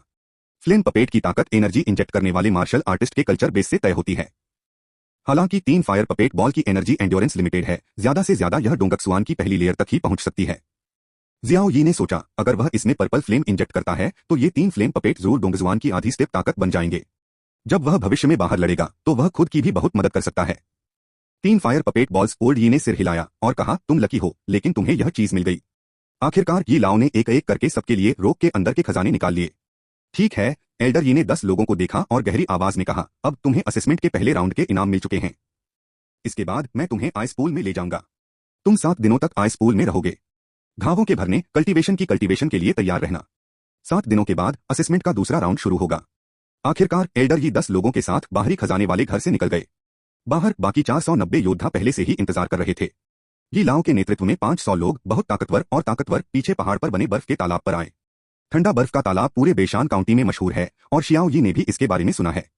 पीछे पहाड़ में घुसते ही सभी को तुरंत लगा कि एक बहुत बड़ी और गहरी आध्यात्मिक आभा उनके चेहरों की ओर दौड़ रही है। 100 मीटर आगे एक बहुत बड़ा बर्फ का तालाब था और तालाब से जोश की लहरें निकल रही थीं, बहुत सपनों जैसी। बर्फ के तालाब को सेंटर बनाकर और कई 100 मीटर के दायरे में यह बहुत ज्यादा आध्यात्मिक ऊर्जा वाली जगह बन गई है। यहाँ खेती करने से पहले 10 दिनों की कड़ी मेहनत में एक दिन का काम हो सकता है या उससे भी ज्यादा। अपना समय लो और 7 दिनों में मैं वापस आकर तुम्हें ले जाऊंगा। बूढ़े यी ने गहरी आवाज में कहा, फिर मुड़कर चला गया। फ्रॉस्ट आइस पॉन्ड एक जादुई तालाब है जो स्वर्ग और पृथ्वी के बीच कुदरती तौर पर बना है। तालाब का पानी बहुत ठंडा था। अगर गुफा के गहरे दायरे में कोई मार्शल आर्टिस्ट भी उसमें भीग जाए तो वह तुरंत बर्फ का टुकड़ा बन जाएगा। बर्फ के कुंड के आसपास ठंड चुभ रही है, लोगों और जानवरों को दूर रखें। स्काई स्प्लिटिंग स्वॉर्ड सेट के बुजुर्गों ने इस बहुत बड़े ठंडे ऑरा को दबाने के लिए बहुत सारे कीमती आग वाले स्वर्ग और पृथ्वी के खजाने डाले। बर्फ के कुंड का बर्फ जैसा ठंडा ऑरा आग वाले स्वर्ग मटेरियल और पृथ्वी के खजाने में मेडिसिनल ऑरा से टकराया और फिर उन फंसे हुए ऑरा में मिल गया। कुछ 100 मीटर के अंदर चारों तरफ एक बड़ी स्पिरिट फॉर्मेशन जमा हो गई थी। चारों ओर फैला ऑरा बाहर नहीं निकल सका और स्वर्ग और पृथ्वी का ऑरा जो एक साथ इकट्ठा होता रहा वह आज कल्टीवेशन का खजाना बन गया। योद्धाओं ने समय बर्बाद नहीं किया और तुरंत पालथी मारकर बैठ गए और प्रैक्टिस करने लगे। प्रैक्टिस करते समय एक दूसरे के आसपास के स्वर्ग और पृथ्वी के ऑरा को सोखने से रोकने के लिए सभी को एक निश्चित दूरी पर अलग कर दिया गया। शियाओ यी को भी एक खाली जगह मिली और उसने प्रैक्टिस करना शुरू कर दिया। स्वर्ग और पृथ्वी का बढ़ता ऑरा उसके शरीर में पहाड़ों और समुद्रों की तरह घुस गया, जिससे वह अचानक मुस्कुरा दिया। उसे शियाओ परिवार में जियोन गुफा का ख्याल आया। हालांकि जियोन गुफा में ऑरा की रिचनेस यहाँ से बहुत कम है और यह 100 गुना से भी ज्यादा खराब है। जियोन गुफा ज्यादा से ज्यादा मॉर्टल रियल मार्शल आर्टिस्ट के प्रैक्टिस करने के लिए काफी है और इसका एक्वायर्ड मार्शल आर्टिस्ट पर बहुत कम असर होता है। लेकिन यहाँ जियांटियन रियल्म और यहाँ तक कि गुफा प्रोफाउंड रियल्म भी बहुत असरदार हैं। दोनों के बीच के गैप का अंदाजा लगाया जा सकता है। बाहरी ट्रेजर हाउस में 4 ट्रेजर की तुलना में यह आइस पूल असल में मेरे लिए एक बड़ा इनाम है। शियाओ यी बहुत खुश था। यहाँ के दूसरे मार्शल आर्टिस्ट ज्यादा से ज्यादा ग्रीन हैं और वे एक दिन प्रैक्टिस करने के बाद 10 दिन तक कड़ी प्रैक्टिस कर सकते हैं। लेकिन जियाओ यी की पर्पल मार्शल आर्ट्स स्पिरिट की एब्जॉर्बेशन स्पीड के साथ यहाँ एक दिन की कल्टीवेशन शायद बाहर के 100 दिनों से ज्यादा है। वैसे मेरी ब्लड स्लॉटर स्वॉर्ड को वार्म अप होने के लिए अभी भी बहुत ज्यादा ट्रू एनर्जी की जरूरत है। जियाओ यी को अचानक अपनी ब्लड स्लॉटर स्वॉर्ड का ख्याल आया। ब्लड स्लॉटर स्वॉर्ड असल में एक टॉप ग्रेड स्पिरिचुअल वेपन था, लेकिन गुफा में 100 साल रहने के बाद पागल खून वाले रहस्यमय राजा के लिए यह अब एक मिडिल ग्रेड स्पिरिचुअल हथियार बन गया है और टॉप ग्रेड रैंक वापस पाने के लिए इसे बहुत ज्यादा ट्रू टेम्परेचर की जरूरत है। अगर यह जियाओ यी की अपनी कमजोर क्यूई होती तो इसे ठीक होने में कम से कम दशकों लग जाते। लेकिन यहाँ चैप्टर 115 शानदार तलवार खून की तलवार। बर्फ के पूल से कुछ 100 मीटर की दूरी पर 500 योद्धा आध्यात्मिक ऊर्जा के समुद्र में आराम से घूमते हुए लग रहे थे। हर कोई इस अद्भुत एहसास में डूबा हुआ था, खेती के बेस को तेजी से बेहतर बनाने की ताजगी में डूबा हुआ था। किसी ने ध्यान नहीं दिया, एक आकृति अचानक उठी और बर्फ के पूल के दूसरी तरफ चली गई। वह आकृति जियाओ यी है। स्पिरिट गैदरिंग एरे काबू करने का एक बेहतर तरीका है और कम से कम इसे दिखाने के लिए एक मार्शल आर्टिस्ट को गहरे दायरे को तोड़कर आगे बढ़ना पड़ता है। इसके होने से रेंज के अंदर रिच ऑरा बराबर बंट गया और सभी को जानबूझकर कोई जगह चुनने की जरूरत नहीं पड़ी। उनमें से ज्यादातर ने रैंडम तरीके से एक खुली जगह पर प्रैक्टिस करना शुरू कर दिया। इसलिए बर्फ के पूल के दूसरी तरफ कोई दूसरा योद्धा नहीं है। जियाओ यी पालथी मारकर बैठ गया, खाली जगह को देखा, संतुष्टि से मुस्कुराया, बिंदलवान तलवार स्पिरिट और फायर कंट्रोल बीस्ट स्पिरिट से फिर से प्रैक्टिस शुरू करने का आग्रह किया। किसी ने ध्यान नहीं दिया कि वह अपने आसपास की ऑरा को बहुत ही डरावनी और भयानक स्पीड से एब्जॉर्ब कर रहा था और उसने कई ऑरा वोर्टेक्स भी बनाए। उसकी कल्टीवेशन भी तेजी से बढ़ रही है। आधे दिन बाद छठी मैन वेन आसानी से कंडेंस हो गई। यह सोचते हुए उसने इनेट 5 लेयर्स को तोड़ दिया जो आधे महीने पहले थी और अब वह इनेट 6 लेयर्स तक पहुंच गया है। 2 दिन बाद 7वीं मैन लाइन फिर से सक्सेसफुली कंडेंस हो गई। 5वें दिन 8वीं मैन वेन भी कंडेंस हो गई। आखिरी दिन 9वीं मैन लाइन सक्सेसफुली हो गई और कल्टीवेशन बेस 9 इनेट लेवल्स तक पहुंच गया। सिर्फ 7 दिनों में वह लगातार 4 बार कूदा जो बहुत तेज था। असल में पिछले 7 दिनों में जब वह प्रैक्टिस कर रहा था तब भी वह ब्लड स्लॉटर स्वॉर्ड को वार्म अप कर रहा था। शरीर में अंदर ली गई स्पिरिचुअल एनर्जी के असली एनर्जी में बदलने के बाद 10% असली पल्स को गाढ़ा करने में इस्तेमाल होता है, 90% खून को गर्म करने और तलवार को मारने में इस्तेमाल होता है। अगर उसे खून को गर्म करना होता और तलवार को मारना होता तो वह बहुत पहले ही गुफा के गहरे दायरे में पहुंच गया होता। आखिरकार यहाँ का ऑरा बहुत ज्यादा रिच है और उसकी एब्जॉर्प्शन स्पीड से एक दिन 100 दिनों के बराबर हो सकता है। लेकिन ऐसा नहीं था कि वह गुफा के गहरे दायरे से बाहर नहीं निकलना चाहता था, बल्कि उसका कल्टीवेशन लेवल काफी तेजी से बढ़ा था और अगर वह जल्दी से बाहर निकलता तो यह एक बहुत बड़ी प्रैक्टिस थी। गुफा का गहरा दायरा, लेकिन मार्शल आर्टिस्ट की कल्टीवेशन की राह में एक अहम मोड़ है। लापरवाह नहीं रहा जा सकता, इससे मार्शल आर्टिस्ट की जिंदगी का भविष्य प्रभावित होगा। शियाओ यी ने हेवन स्प्लिटिंग स्वॉर्ड सेक्ट में शामिल होने के बाद ज्यादा सिस्टमैटिक और पूरी ट्रेनिंग नॉलेज हासिल करने का प्लान बनाया और फिर गुफा के गहरे दायरे से बाहर निकलने के बारे में ध्यान से सोचा।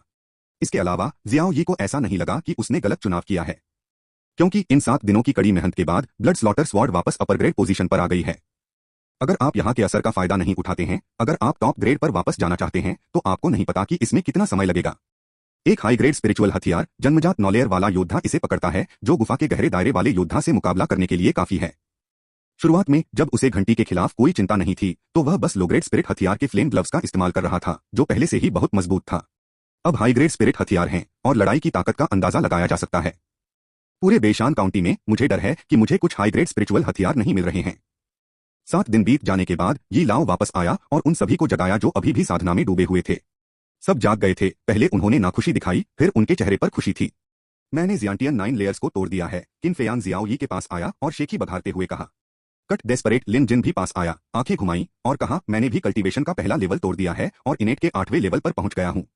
टाई न्यू और लियू यानरान भी पास आए और खुशी से कहा, हमने भी पहली लेयर तोड़ दी है और 7 इनेट रिपेयर्स ठीक हो गए हैं। टाई न्यू अर ने कहा, सिर्फ 7 दिनों में हमने पहला रिबिल्ड तोड़ दिया है। यह आइस पूल सच में बहुत पावरफुल है। स्काई स्प्लिटिंग स्वॉर्ड स्कूल इतने गहरे बैकग्राउंड के साथ बेशान काउंटी का पहला स्कूल होने के लायक है। तुम्हें पता है, अगर वे नॉर्मल तरीके से कल्टीवेशन करते हैं तो उन्हें कल्टीवेशन का पहला लेवल तोड़ने में कम से कम कुछ महीने लगेंगे। तुम्हारा क्या हाल है? जियाओ यी लियू यानरान ने भौहें चढ़ाते हुए पूछा। मैं जियाओ यी मुस्कुराया और कहा, क्या यह थोड़ा बेहतर है? असल में जियाओ यी की एब्जॉर्प्शन स्पीड उनसे 100 गुना ज्यादा तेज है। उसकी तुलना में दूसरे लोगों की कल्टीवेशन स्पीड बस घोंघे जितनी धीमी है। बस बात यह है कि कल्टीवेशन बेस को तोड़ने की खुशी में सब चुप थे और जियाओ यी की बातों की ज्यादा चिंता नहीं की। इस पर समय के साथ यह वुहुन के महत्व को दिखाता था। इसीलिए यह दुनिया मार्शल आर्टिस्ट के टैलेंट को मापने के लिए मार्शल सोल के रैंक का इस्तेमाल करती है। मार्शल स्पिरिट लेवल जितना ज्यादा होगा, ऑरा एब्जॉर्प्शन स्पीड उतनी ही ज्यादा डरावनी होगी और आप उतनी ही तेजी से कल्टीवेट कर सकते हैं। ठीक है, मुझे जाने दो। इस समय ओल्ड यी ने योद्धाओं के एक ग्रुप के साथ जाते हुए गहरी आवाज में कहा। जब 500 लोग चले गए, जो ज्यादा नहीं थे, तो एक जवान आदमी धीरे धीरे आइस पूल के किनारे गया और कसकर भौहें चढ़ाई। अगर जियाओ यी यहाँ होता तो वह जरूर पहचान लेता कि वह जवान आदमी असल में ये मिंग था, जो मेडिसिन हॉल का मुख्य शिष्य था। ये मिंग ने कुछ बार उस पर नजर डाली और भौहें चढ़ाई। क्या बात है, क्या इस साल का मार्शल आर्टिस्ट इतना अच्छा है? सिर्फ 7 दिनों में, इन 3 महीनों में स्वर्ग, मटेरियल और पृथ्वी के खजानों की ताकत खत्म हो गई है। स्काई स्प्लिटिंग स्वॉर्ड सेक्ट हर 3 महीने में बहुत सारा स्वर्गीय सामान और धरती का खजाना खर्च करता है, ताकि आइस पूल से आने वाला बहुत बड़ा ऑरा बना रहे। जितना ज्यादा ऑरा सूखा जाएगा, उतनी ही तेजी से स्वर्गीय सामान और अंदर के खजानों की ताकत खत्म होगी। थोड़ी देर बाद ये मिंग ने अपना सिर हिलाया और खुद से कहा, छोड़ो भी, चलो कोई मास्टर ढूंढते हैं। इतनी ज्यादा मात्रा में स्वर्ग, सामान और धरती का खजाना मेरी पहुंच से बाहर है। आइस पूल को मेडिसिन हॉल मैनेज करता है। हर 3 महीने में रखे जाने वाले तियानकाई डिब्बाओं की संख्या बहुत ज्यादा है। इतना ज्यादा खर्च तो आम ताकत भी नहीं कर सकती, और स्काई स्प्लिटिंग स्वॉर्ड सेक्ट का यही बैकग्राउंड है। हालांकि किसी ने सोचा भी नहीं होगा कि इस बार असेसमेंट में हिस्सा लेने वाले योद्धाओं में से एक के पास मशहूर पर्पल मार्शल सोल थी। जियाओ यी को इस खजाने की जगह पर आने देना बस भेड़ियों को घर में ले जाने जैसा है। बेशक किसी ने भी एक मशहूर बैंगनी आत्मा के होने को नहीं देखा था, और कोई नहीं जानता था कि यह कितना डरावना था। साथ ही जो 7 या 88 स्वर्गीय चीजें और धरती के खजाने खत्म हुए, वे जियाओ यी के लगातार 4 गुना साधना के आधार की वजह से नहीं थे, बल्कि मुख्य रूप से खून की तलवार की वजह से थे। आत्मा के हथियार में खुद बहुत ज्यादा ताकत होती है, इसलिए रैंक पर गिरने के बाद रैंक वापस पाने के लिए गर्म होने में बहुत ज्यादा ताकत लगती है। जितनी ताकत की जरूरत थी, उसने तुरंत बर्फ के पूल में बड़ी संख्या में स्वर्ग, धरती और धरती के खजाने खत्म कर दिए, जो 3 महीने तक चल सकते थे। यी लाओ के नेतृत्व में 500 लोगों का एक ग्रुप शुरू में बड़े चौक पर आया। चौक के बीच में एक बहुत बड़ा मुकाबला मंच है। असेसमेंट का दूसरा राउंड एक पर्सनल रैंकिंग लड़ाई है, जो असल में आपकी अपनी ताकत पर निर्भर करता है। वैसे असेसमेंट के पहले राउंड में वॉरियर्स की ताकत का अंदाजा लगाया जा सकता है, लेकिन असेसमेंट के पहले राउंड में एक जॉइंट हैंड्स इवेंट था। इसके अलावा ज्यादातर लड़ाइयां हाथापाई वाली होती हैं। 1 महीने का समय वॉरियर के बचने और मजबूती का टेस्ट होता है। स्काई स्प्लिटिंग स्वॉर्ड फैक्शन के असेसमेंट का हर राउंड मकसद से होता है। दूसरे राउंड में सिर्फ अकेले लड़ना ही मार्शल आर्टिस्ट की ताकत को सही मायने में टेस्ट करने का समय होता है। आइस पूल का खुलना भी वॉरियर्स को अपनी चोटों से उबरने और सबसे अच्छी हालत में लड़ाई से निपटने का मौका देने के लिए है। इस राउंड में हम स्टैंड अप अप्रोच अपनाएंगे, जिसमें एक प्लेयर कोर्ट पर होगा और हारने तक चैलेंज स्वीकार करते रहेंगे। यह कहा जा सकता है कि यह पूरी तरह से पर्सनल ताकत का असेसमेंट होगा। बहुत बड़ा कंपटीशन एरिना 10 एरिया में बंटा हुआ है। 500 लोग इंतजार कर रहे हैं। कई डीकन लॉटरी निकाल रहे थे। 500 टोकन में से 10 को कोर्ट में खड़े होने वाले पहले 10 लोगों के तौर पर चुन रहे थे। ये 10 लोग अपने अपने एरिया में चैलेंज लेते रहेंगे। सच कहूं तो लॉटरी प्रोसेस बहुत मुश्किल और टाइम लेने वाला होता है। इस समय लिन जिन, ताई न्यू और लिू यानरान अचानक अजीब एक्सप्रेशन के साथ जियाओ यी के पास आए और झिझके। तुम क्या कर रहे हो? जियाओ यी हैरान था। मुझे तुमसे कुछ कहना है। लिू यानरान ने माफी मांगते हुए जियाओ यी, लिन जिन और ताई न्यू की तरफ देखा। मुझे तुमसे कुछ कहना है। लिन जिन ने भी माफी मांगी। ताई न्यू कुछ नहीं बोला, लेकिन उसका चेहरा वैसा ही था। तुम तीनों क्या बात है? जियाओ यी ने भौहें चढ़ाई। यान रैन, पहले इस बारे में बात करते हैं, लिन जिन ने कहा। ताई न्यू ने भी लिू यानरान की तरफ देखा। ठीक है, लिू यानरान ने हिचकिचाते हुए सिर हिलाया। असल में मैंने इन दिनों सबसे झूठ बोला है। असल में मैं इतना कमजोर नहीं हूं। इसके बाद लिू यानरान ने जियाओ यी की तरफ देखा और कहा, उस दिन मुझे तुम्हारा स्पिरिचुअल वेपन नहीं चाहिए था क्योंकि वह मेरे पास खुद है। इसके साथ ही लिू यानरान के हाथ में एक लाइट गई और हवा में से एक लाल लंबा कोड़ा निकल आया। लंबे कोड़े पर स्पिरिचुअल एनर्जी तेजी से बढ़ती है, जो साफ तौर पर एक स्पिरिचुअल वेपन है। ओह, मैं असल में इसी बारे में बात कर रहा था। जियाओ यी ने अचानक उसी समय पाया कि ताई न्यू और लिन जिन के एक्सप्रेशन बदल गए थे। कुछ अजीब। तो यानरान, क्या तुमने भी अपनी ताकत छिपाई थी? लिन जिन ने बड़ी बड़ी आंखों से कहा। और भी लिू यानरान थोड़ा हैरान हुआ। वो असल में लिन जिन हमेशा से एक पक्के इरादे वाला, हिम्मत वाला और खुशमिजाज इंसान रहा है, लेकिन अब भी वह थोड़ा शर्मिंदा है। असल में मेरे पास भी एक स्पिरिचुअल वेपन है। मैं बहुत ताकतवर हूं, लिन जिन ने हाथ में लाइट लेकर कहा। वह एक एपी और एक स्पिरिचुअल वेपन था। ताई न्यू अचानक हंसा। पता चला कि मैं अकेला धोखेबाज नहीं हूं, इसलिए मेरा दिल शांत है। जैसे ही उसने कहा, ताई न्यू के हाथ में अचानक एक ब्रेसलेट आ गया, जो साफ तौर पर एक स्पिरिचुअल वेपन भी था। तुम तीनों ने हैरानी से एक दूसरे को देखा। हाँ, जियाओ यी हल्का सा मुस्कुराया। उसे पता था कि इन तीनों लोगों ने अपनी ताकत छिपाई है, और उसने मोटे तौर पर अंदाजा लगाया था कि उनके ट्रम्प कार्ड स्पिरिचुअल वेपन हैं। बस इतना है कि उसकी नजर बहुत अच्छी है, लेकिन तीनों लिन जिन ने एक दूसरे पर ध्यान नहीं दिया। लगता है हम यहाँ सबसे ईमानदार हैं, कोई धोखा नहीं है, यह जियाओ यी है, लिू यानरान ने तारीफ की।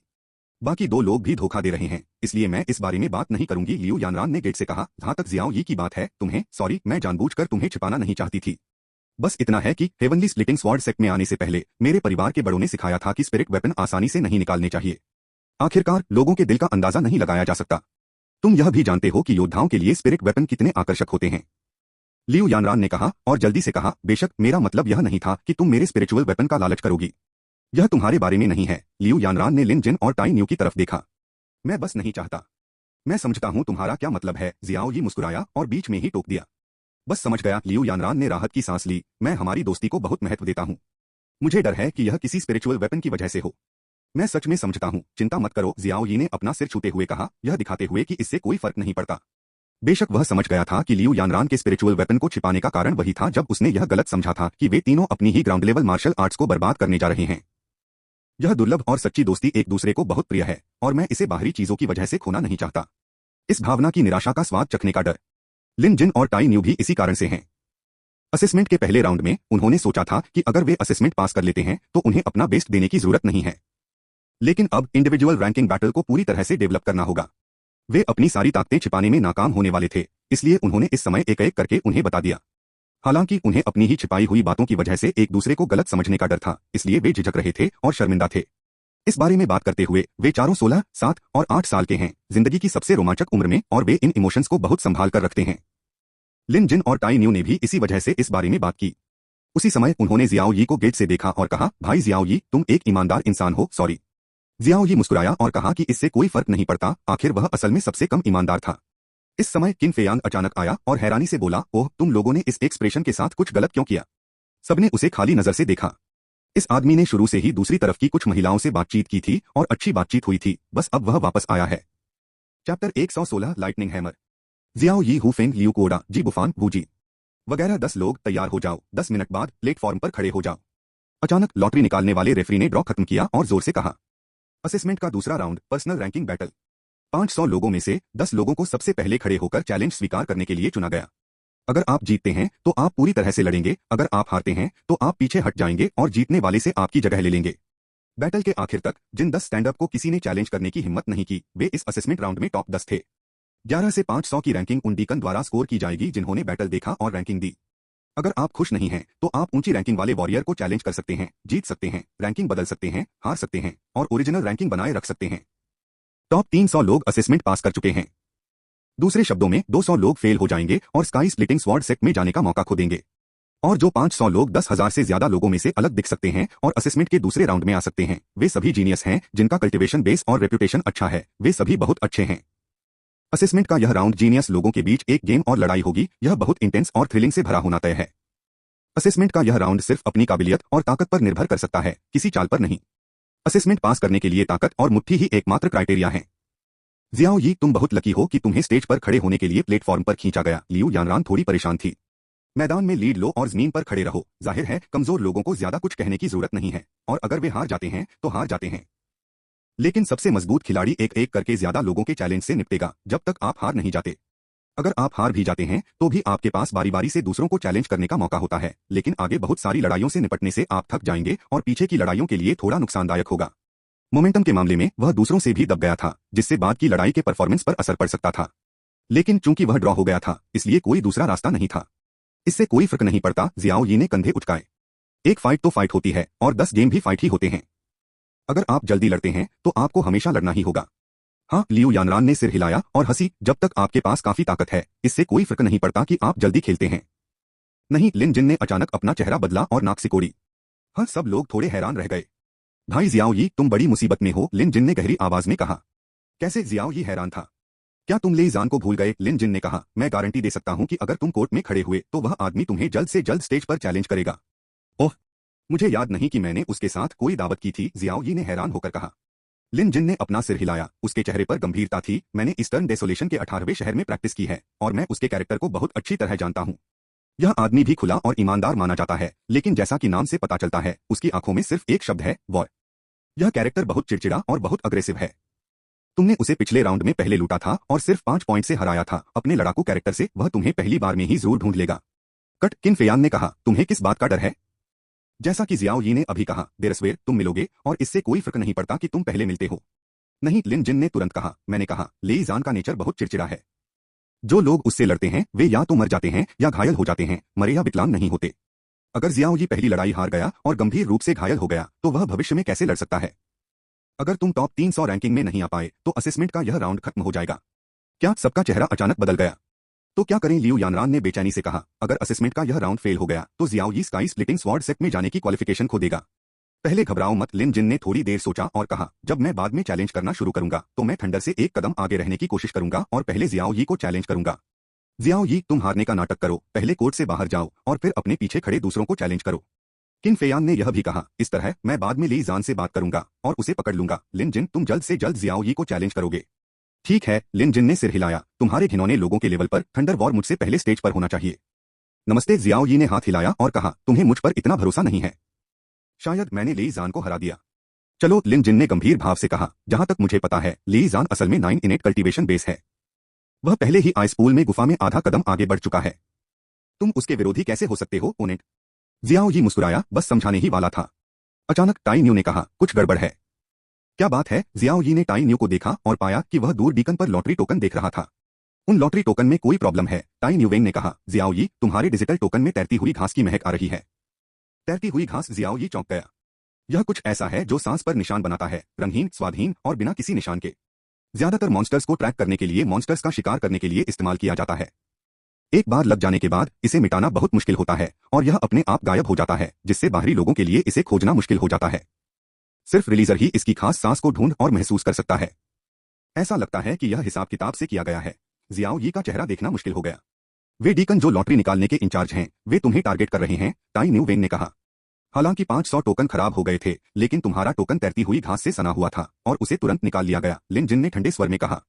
जब सब सोच रहे थे कि चुपके से समय कौन गिन रहा है, गु चांगफेंग मुस्कुराता हुआ आया और जियाओ यी को जीत की नजर से देखा। यह तुम हो? जियाओ यी ने गु चांगफेंग को ठंडे स्वर में देखा।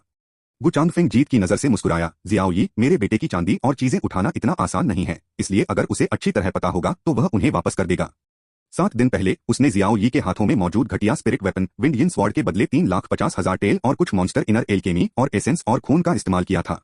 जियाओ यी ने मजाक उड़ाया। उसे उसकी परवाह करने में बहुत आलस आ रहा था। जब गु चांगफेंग ने यह देखा तो उसने ठंडे स्वर में कहा, जियाओ यी, क्योंकि तुम ढूंढ रही हो खुद मर जाओ, इस बेटे को दोष मत दो। मैं तुम्हें थंडर वॉर से खत्म होते देखने का इंतजार करूंगा, यह बहुत मजेदार होगा। हट जाओ, किन फेयान चिल्लाया। लिन जिन और टाई न्यू कोई चाल चलने वाले हैं। गु चांगफेंग ने मजाक उड़ाया, फिर मुड़कर चला गया। किन फेयान ने गुस्से से कहा, इस आदमी को क्या हो गया है? हालांकि गु परिवार को एक बड़ी ताकत माना जाता है, लेकिन यह भी सबसे नीचे है, हमारे किन परिवार से बहुत कमतर। मैं स्काई स्प्लिटिंग स्वॉर्ड ग्रुप के डीकन से यह करने के लिए नहीं कह सकता। गु चांगफेंग ने यह कैसे किया? जियाओ यी हल्के से मुस्कुराया और कहा, इसकी चिंता मत करो, उसकी चिंता मत करो। इस समय मार्शल आर्ट्स स्टेज से डीकन की आवाज आई, 10 स्टैंड स्लिंगर्स तुरंत स्टेज पर आओ। स्विश। जियाओ यी का चेहरा चमका और वह कंपटीशन में कूद गया। स्टेज। बड़े कंपटीशन एरिना में एवरेज 10 एरिया बंटे हुए थे। 10 एरिया 10 छोटे टूर्नामेंट प्लेटफॉर्म हैं जो एक दूसरे में दखल नहीं देते। चैलेंज शुरू होता है, डीकन चिल्लाया। वूश एक फिगर तेजी से जियाओ यी के एरिया में कूदा, यह थंडर बैटल था। इतनी तेजी से लिन जिन की पुतलियां सिकुड़ गईं और वह हैरान रह गया। हाफ स्टेप डोंगक स्वान कल्टीवेशन बेस, सच में कमाल का। किन फेयांग भी हैरान था। भाई जियाओ यी इस बार मुश्किल में है, टाई न्यू अर्न ने चेहरे पर चिंता भरे एक्सप्रेशन के साथ कहा। अगर जियाओ यी को कुछ हो गया तो मैं गु चांगफेंग को नहीं छोड़ सकता। लियू यानरान की खूबसूरत आंखें जान से मारने के इरादे से फट गईं।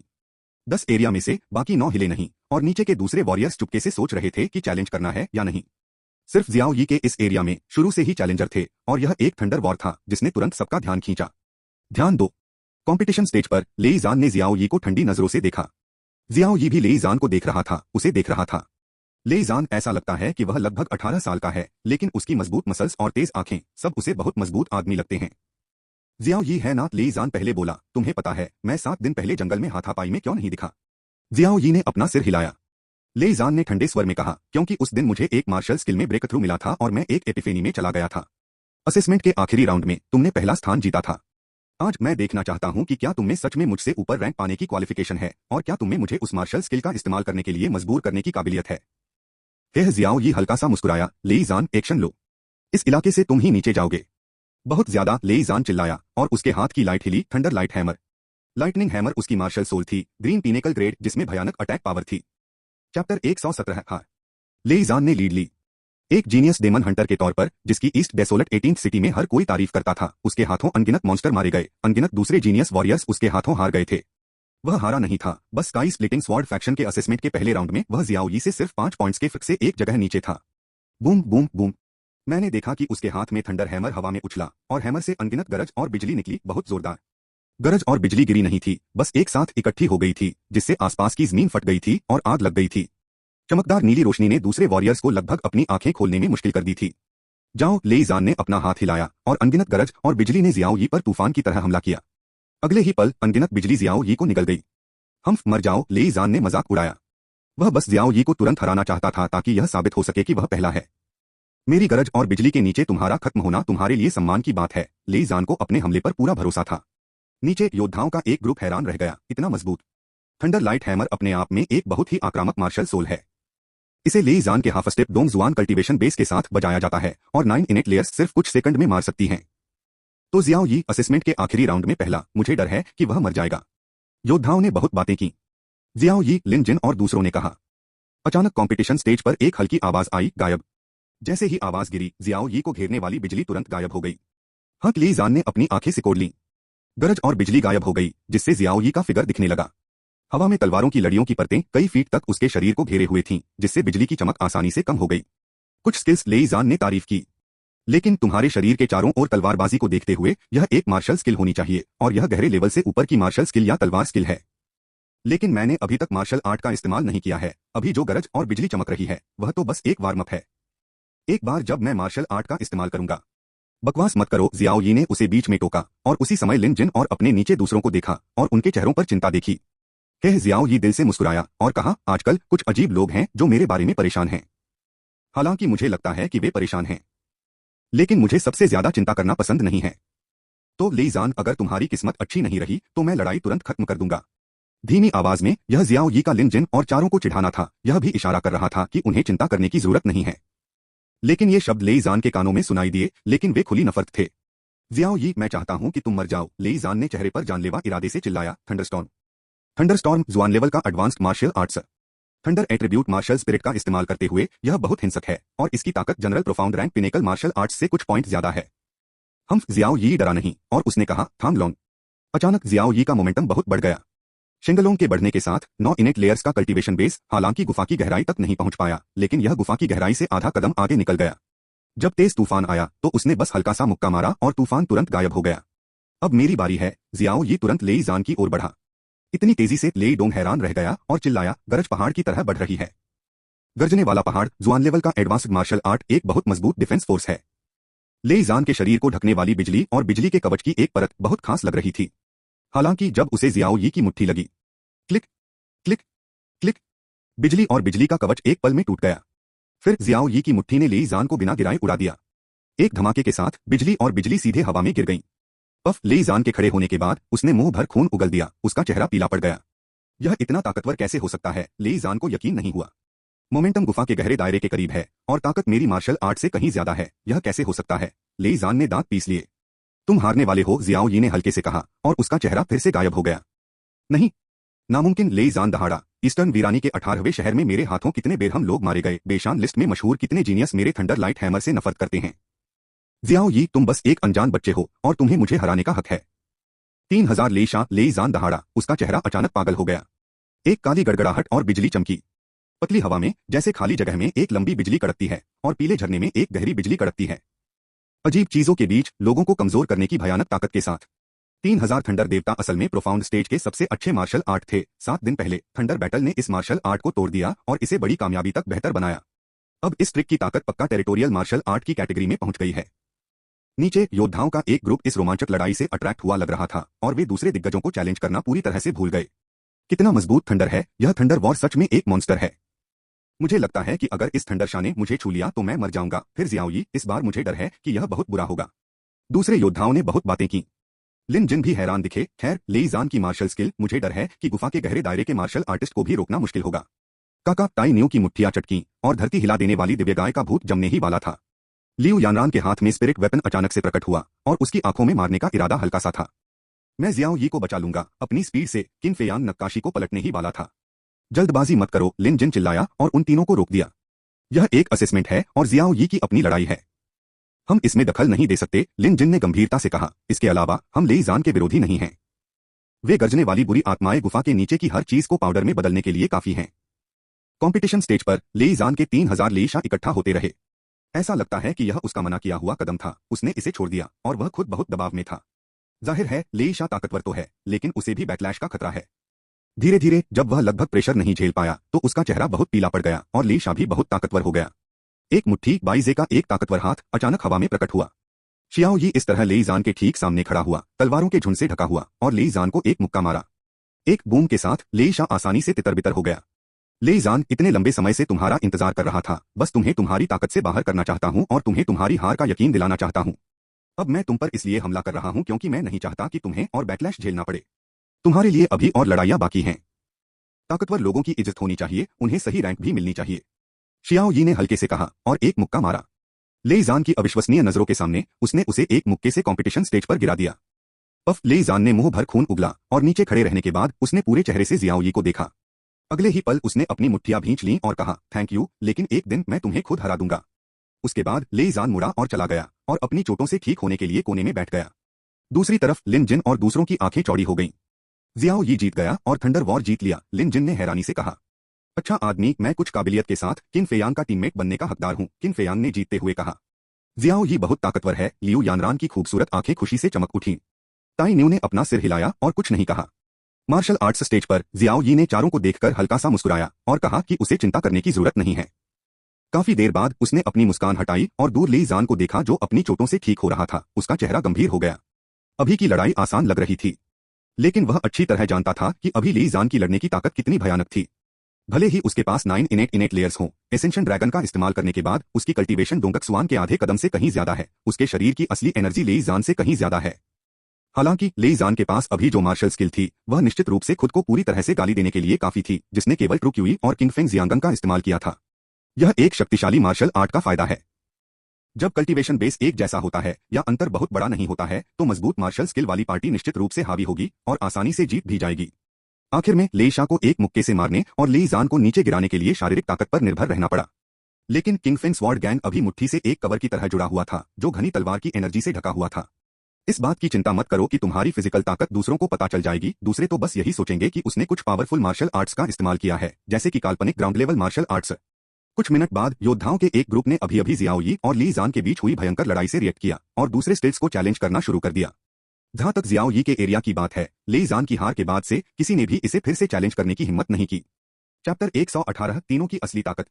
बड़े कंपटीशन स्टेज पर जबरदस्त लड़ाइयां चल रही थीं। टॉप 300 रैंकिंग पाने के लिए हर कोई पूरी तरह से काबिल है और किसी की परवाह नहीं करता। बेशान काउंटी के सभी योद्धाओं का सपना है कि वे स्काई स्प्लिटिंग स्वॉर्ड सेट की मार्शल आर्ट्स की पवित्र जमीन में जाएं। 10 इलाकों में से 9 में पूरी ताकत है। सिर्फ जियाओ यी के इलाके में कोई भूत नहीं था। शुरुआत में जियाओ यी अभी भी लड़ने का जोश भरा हुआ था, हाथ पकड़कर खड़ा था, गर्व से देख रहा था, चैलेंज का इंतजार कर रहा था। लेकिन जैसे जैसे समय बीतता गया, उसे मारने वाला कोई नहीं था और वह सिर्फ बेबस होकर आहें भर सकता था और बस दूसरे इलाकों में लड़ाई देखने बैठ गया। वह आदमी लिन जिन ने मुंह बनाया, जियाओ यी की तरफ देखा और कहा, लेई जान को हराने के बाद कोई भी उसे चैलेंज करने की हिम्मत नहीं करता। किन फेयांग भी बेचैन था और बोला, दूसरे एरिया के लोग एक एक करके उनका इंतजार कर रहे हैं, उन्हें चैलेंज मिलने की चिंता है। वह अच्छा है, बोरिंग लग रहा है। हेहेक लियू यानरान ने अपना मुंह ढक लिया और मुस्कुराई, मुझे उम्मीद नहीं थी कि जियाओ यी इतना मजबूत होगा और अगर वह असेसमेंट के इस राउंड में आना चाहता तो वह फिर से नंबर 1 होता। ताई न्यू ने कहा, भाई जियाओ यी ऑडियंस में इतना फ्री हो सकता है, हमें दूसरे स्टेट्स को भी चैलेंज करना चाहिए। हाँ, लियू यानरान ने कहा, बाकी 9 एरिया के स्टेट्स बहुत कमजोर लग रहे हैं। चलो चलते हैं। कोई जल्दी नहीं है, लिन जिन अचानक मुस्कुराया और बोला, पहले इंतजार करते हैं। इंतजार, सब हैरान थे।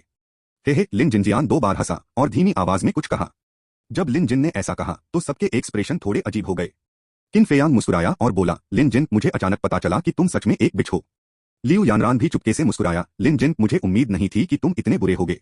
ताई न्यू हंसा और बोला, हे यह बहुत दिलचस्प लग रहा है। हर मिनट समय बीतता गया और बाकी 9 एरिया में दर्जनों लड़ाइयां हुई। हर स्टैंडिंग स्टांस की हार और रिप्लेसमेंट के साथ आज मार्शल आर्ट्स स्टेज पर कोई भी स्टैंडिंग आम पीढ़ी का नहीं है।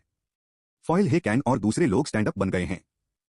थोड़ी देर बाद भीड़ में गु चांगफेंग ने जीत की खुशी में कहा, वे चींटियां हार गई हैं और बाकी लोग अच्छी ताकत वाले हैं। यह इस जवान आदमी के शॉट के लायक है। टॉप 10 में कोई और नहीं बल्कि मैं हूं। आखिरकार गु चांगफेंग कंपटीशन के स्टेज पर कूद गया और शानदार तरीके से अपनी आस्तीनें सीधी की। जिस एरिया को उसने चैलेंज किया वह वांग हू था। वांग हू एक जानेमाने डेमन हंटर, असल में 7वें इनेट लेवल वाले एक मार्शल आर्टिस्ट थे। उन्होंने 7 दिनों तक ठंडे बर्फ के तालाब में प्रैक्टिस की और 8वें इनेट लेवल तक पहुंच गए। गु चांगफेंग की बात करें तो वह अभी भी इनेट हैं और उन्हें कोई ब्रेक थ्रू नहीं मिला है। जैसे जैसे एक मार्शल आर्टिस्ट कल्टीवेशन करता है, ब्रेक थ्रू करना जितना मुश्किल होता है, उसे उतने ही ज्यादा ऑरा की जरूरत होती है। इनेट 9 लेयर्स हाफ स्टेप डोंगक्सुआन तक पहुंचने के लिए जरूरी ऑरा बहुत ज्यादा होता है।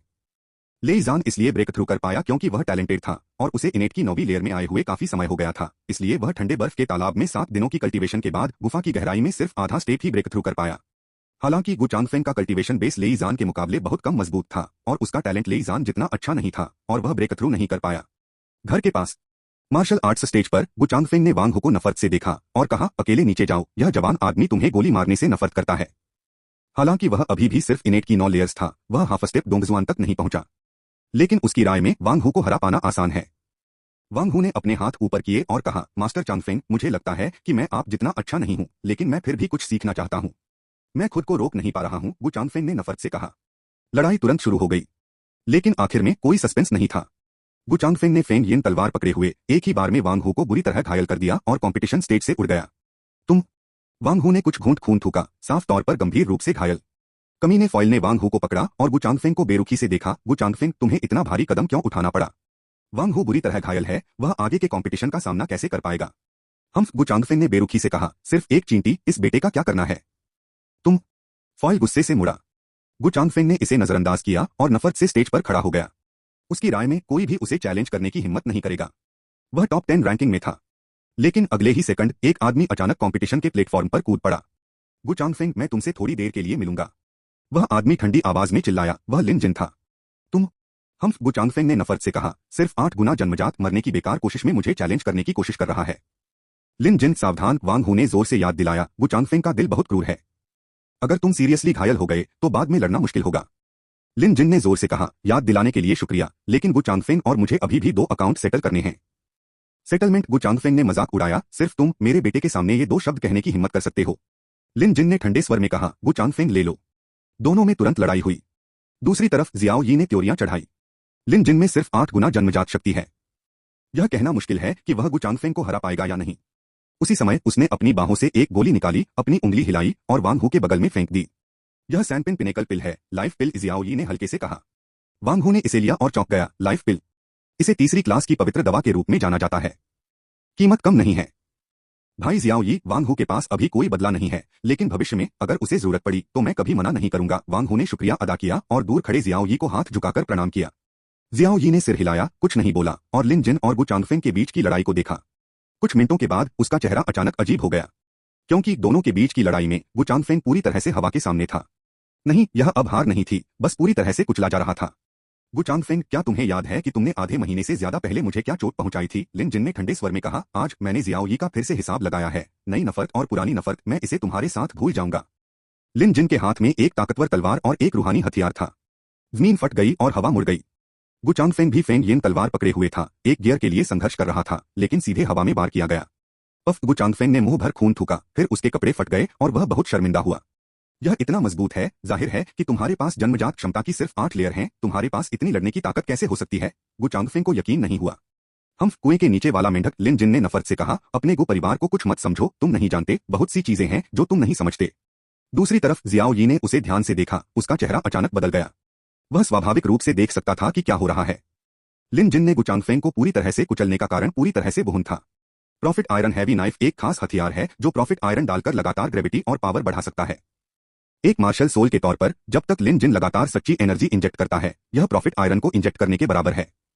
भेस, अब वह स्पिरिट टूल पकड़े हुए है और स्पिरिट टूल में मौजूद पावर की मदद से ट्रू एनर्जी लगातार बह रही है और उसने नेचुरली बहुत ज्यादा ट्रू एनर्जी को गहरे लोहे के भारी चाकू में इंजेक्ट किया है, जिससे गहरे लोहे के भारी चाकू का वजन और पावर भी डरावने लेवल पर पहुंच जाता है। दूसरी तरफ गु चांगफेंग, वह एक स्वॉर्ड मार्शल आर्ट्स सोल है, लेकिन सिर्फ सबसे आम ग्रीन मार्शल आर्ट्स सोल, बिना किसी खासियत के, भले ही वह विंड स्वॉर्ड पकड़े, बढ़ोतरी ज्यादा नहीं होती।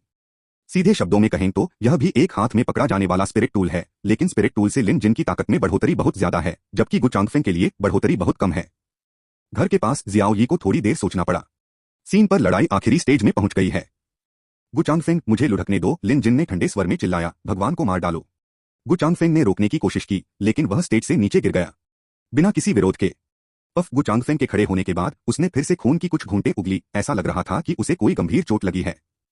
हम, लिन जिन ने नफरत से नाक सिकोड़ी। इसके लायक हो? फॉयल ने गु चांगफेंग की खराब हालत को देखते हुए ठंडेपन से कहा। तुम कमीनों, गु चांगफेंग ने दांत पीसते हुए चेहरे पर गंभीर भाव के साथ कहा, मेरा बेटा तुम्हें जाने नहीं देगा।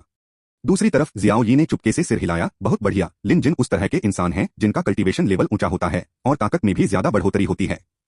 समय के साथ वह निश्चित रूप से बेशान काउंटी के जीनियस लोगों में से एक होगा। एक स्पिरिट वेपन, एक असाधारण मार्शल आर्ट स्पिरिट होने और पूर्वी वीरानी के 18वें शहर जैसी डरावनी जगह में इसका अनुभव करने के बाद, लिन जिन, तुम्हारी शुरुआत आसान नहीं है। जियाओ यी हल्का सा मुस्कुराया। दूसरी तरफ लड़ाइयां और चुनौतियां कभी खत्म नहीं हुई। जब से गु चांगफेंग लिन जिन के इलाके में हार गया था, किसी ने भी उसे चुनौती देने की हिम्मत नहीं की। थोड़ी देर बाद गु चांगफेंग ने फेंग यिन तलवार से मिली बड़ी आभा पर भरोसा करके धीरे धीरे अपनी चोट को ठीक किया। लिन जिन को गुस्से से देखते हुए वह दूसरे स्टेज की ओर चला गया। एक झटका, एक छलांग और दूसरे खड़े आदमी के पास आया। इस नौजवान के लिए उतर जाओ, गु चांगफेंग ने गुस्से में कहा। जाहिर है, लिन जिन से हारने के बाद वह बहुत गुस्से में था। खड़े आदमी के बोलने का इंतजार किए बिना गु चांगफेंग पहले ही उसे तलवार से मार गिराया। हम, गु चांगफेंग ने ठंडी सांस ली और चुपके से कहा, इस बार वह लगातार टॉप 10 में आ सकता है। लेकिन अगले ही पल एक और आदमी उसके एरिया में कूद पड़ा। और तो और उस आदमी ने भी वही बातें कही जो लिन जिन ने पहले कही थीं। गु चांगफेंग, तुमने मुझे आधे महीने से ज्यादा पहले चोट पहुंचाई थी, क्या तुम्हें अब भी याद है? आज मैंने अपने भाई शियाओ यी को गिना, नई नफरत और पुरानी नफरत, और मैं तुम्हें बुरी तरह पीटना चाहता हूं। यह टाई न्यू ने कहा। मैंने देखा कि उसके हाथ में अचानक एक 2 हाथ वाली अंगूठी आ गई और उसका जोश अचानक बढ़ गया। जाहिर है, ब्रेसलेट भी एक स्पिरिचुअल हथियार था। अगले ही सेकंड पहाड़ जितना ऊंचा एक बड़ा जानवर उसके सामने जमा हो गया। वह एक लेवल 6 का मॉन्स्टर था, धरती हिला देने वाली पवित्र गाय। आधे महीने पहले जब टाई न्यू गु चांगफेंग से लड़ रहा था तो उसने भी अपनी मार्शल सोल जमा कर ली थी, लेकिन उस समय वह सिर्फ कई मीटर बड़ा एक फैंटम था। लेकिन अब यह 100 मीटर ऊंचा एक असली भीमकाय जानवर है। मेरे लिए उतर जाओ, टाई न्यू अर्न ने गुस्से में कहा, और उसके शरीर पर मौजूद बड़े जानवर ने अपनी हथेली फैलाकर जोर से थप्पड़ मारा। पफ, गु चांगफेंग फिर से खून की उल्टी करके हवा में उछल गया और मार्शल आर्ट स्टेज के नीचे एक दर्जन बार पलटने के बाद उसने अपना शरीर संभाला। धत तेरे की, क्या तू राक्षस है? गु चांगफेंग के शरीर से खून बहने लगा, उसे लगा कि उसके अंदरूनी अंग कुचले जाने वाले हैं। बहुत बढ़िया, जियाओ यी ने दूर से लड़ाई देखते हुए चुपके से सिर हिलाया। एक स्पिरिचुअल हथियार की मदद से वह मार्शल स्पिरिट को गाढ़ा करता है। बदकिस्मती से अब आयरन बुल के पास एक अच्छा कल्टीवेशन बेस है और गाढ़ा अर्थ शेकिंग गॉड बुल अपनी असली ताकत के 10,000वें हिस्से से भी कम है। भविष्य में खेती का बेस बढ़ाया जाएगा और मार्शल स्पिरिट से बनी धरती हिला देने वाली पवित्र गाय असली 6 लेवल के मॉन्स्टर से कम नहीं होगी और इसमें आसानी से धरती प्राइमरी लेवल से ज्यादा ताकत हो सकती है। शियाओ यी हल्का सा मुस्कुराया और अचानक लिन जिन और दूसरों का इरादा समझ गया। जरूर, गु चांगफेंग ने अपनी चोटों को दबाने के लिए फेंग यिन तलवार की ताकत का इस्तेमाल किया, दूसरे स्टब्स को फिर से चुनौती दी और दूसरे इलाकों में स्टब्स बन गए। लियू यानरान मार्शल आर्ट प्लेटफॉर्म पर कूद गई, उसके पास आई और ठीक वही बात कही। गु चांगफेंग, क्या तुम मुझसे पिटने के लिए तैयार हो? लियू यानरान ने कहा। उसके हाथ में एक लाल लंबा कोड़ा आ गया। चैप्टर 119, पहले डबल असेसमेंट। यान रैन भी कोर्ट में है। जियाओ यी की आंखें सिकुड़ गईं, वह खड़ा हो गया और उस जगह को ध्यान से देखने लगा। लिन जिन और टाई न्यू गुचांगफेंग से निपटने के अलावा और कुछ नहीं थे, लेकिन लिू यानरान के पास सिर्फ 7 इनेट कल्टीवेशन बेस थे, और सच कहूं तो जियाओ यी ने मिस्टी रेन बी लिू की मार्शल स्पिरिट के बारे में सुना भी नहीं था, और उसे नहीं पता था कि वह मजबूत है या नहीं। हालांकि जियाओ यी के पास एक इंस्टिंक्ट है। लिू यानरान को गुचांगफेंग से निपटना ज्यादा आसान लग रहा था। जियाओ यी अच्छी तरह जानता था कि उसका इंस्टिंक्ट सही था, लेकिन फिर भी वह थोड़ी चिंता में लड़ाई को घूर रहा था। दूसरी तरफ गुचांगफेंग ने लिू यानरान को बेरुखी से देखा। तुम सब जियाओ यी के लिए इस बेटे को नाराज करते हो, क्या यह सच में इसके लायक है? लिू यानरान ने जवाब नहीं दिया, बल्कि कहा, लगता है गुचांगफेंग तुम अकेले नीचे नहीं जाना चाहते। लगता है मैं तुम्हारी मदद सिर्फ बेमन से ही कर सकता हूं। जैसे ही आवाज गिरी, लिू यानरान के हाथ में लाल चाबुक उछल पड़ा। अगले ही सेकंड एक अजीब सी सांस ने पूरे कंपटीशन फील्ड को घेर लिया। अचानक हवा में से सफेद धुंध के गुबार दिखाई दिए। कोहरा है, जियाओ यी ने भौहें चढ़ाई और अपने आसपास की अजीब सफेद धुंध को देखा। जब उसे होश आया और उसने मार्शल आर्ट्स स्टेज को देखा जहां लिू यानरान और गुचांगफेंग फिर से लड़ रहे थे, तो वह चौंक गया। बड़े कंपटीशन एरिना में 10 कंपटीशन प्लेटफॉर्म में बंटे हुए हैं। बाकी 9 मार्शल आर्ट्स प्लेटफॉर्म सफेद धुंध से घिरे हुए हैं, लेकिन यह सीरियस नहीं है। सिर्फ वह एरिया जहां लिू यानरान और गुचांगफेंग हैं, बहुत ज्यादा घने सफेद धुंध से भरा हुआ है। नंगी आंखों से घने कोहरे में क्या हो रहा है, यह नहीं देखा जा सकता। मुझे बस इतना पता है कि घने कोहरे में समय समय पर हरी रोशनी की चमक दिखती है, जो हरी कैटकिन जैसी लगती है। इतना मजबूत यान रैन इतना मजबूत है, जियाओ यी हैरान रह गया। वह घने कोहरे में क्या हुआ यह नहीं देख सका, लेकिन वह घने कोहरे में लिू यानरान की आभा महसूस कर सकता था। यह मोमेंटम पिछले लेई जान से ज्यादा बुरा नहीं है, या उससे भी ज्यादा मजबूत है। मौके पर मौजूद सभी योद्धा इस मोमेंटम से चौंक गए और एक के बाद एक लड़ना बंद कर दिया, घने कोहरे की ओर देखने लगे। 10 सेकंड बाद घने कोहरे से अचानक एक आकृति उड़ी और वह गुचांगफेंग था। जब गुचांगफेंग मार्शल आर्ट स्टेज से नीचे उतरा तो वह पहले से ही खून से लथपथ था और उसे अपनी जिंदगी या मौत का पता नहीं था। अगले ही सेकंड घना कोहरा छंट गया और लिू यानरान गर्व से स्टेज पर खड़ी हो गई। दूर से जियाओ यी को देखकर शेखी बघारते हुए मुस्कुरा रही थी। यह जियाओ यी हैरान था।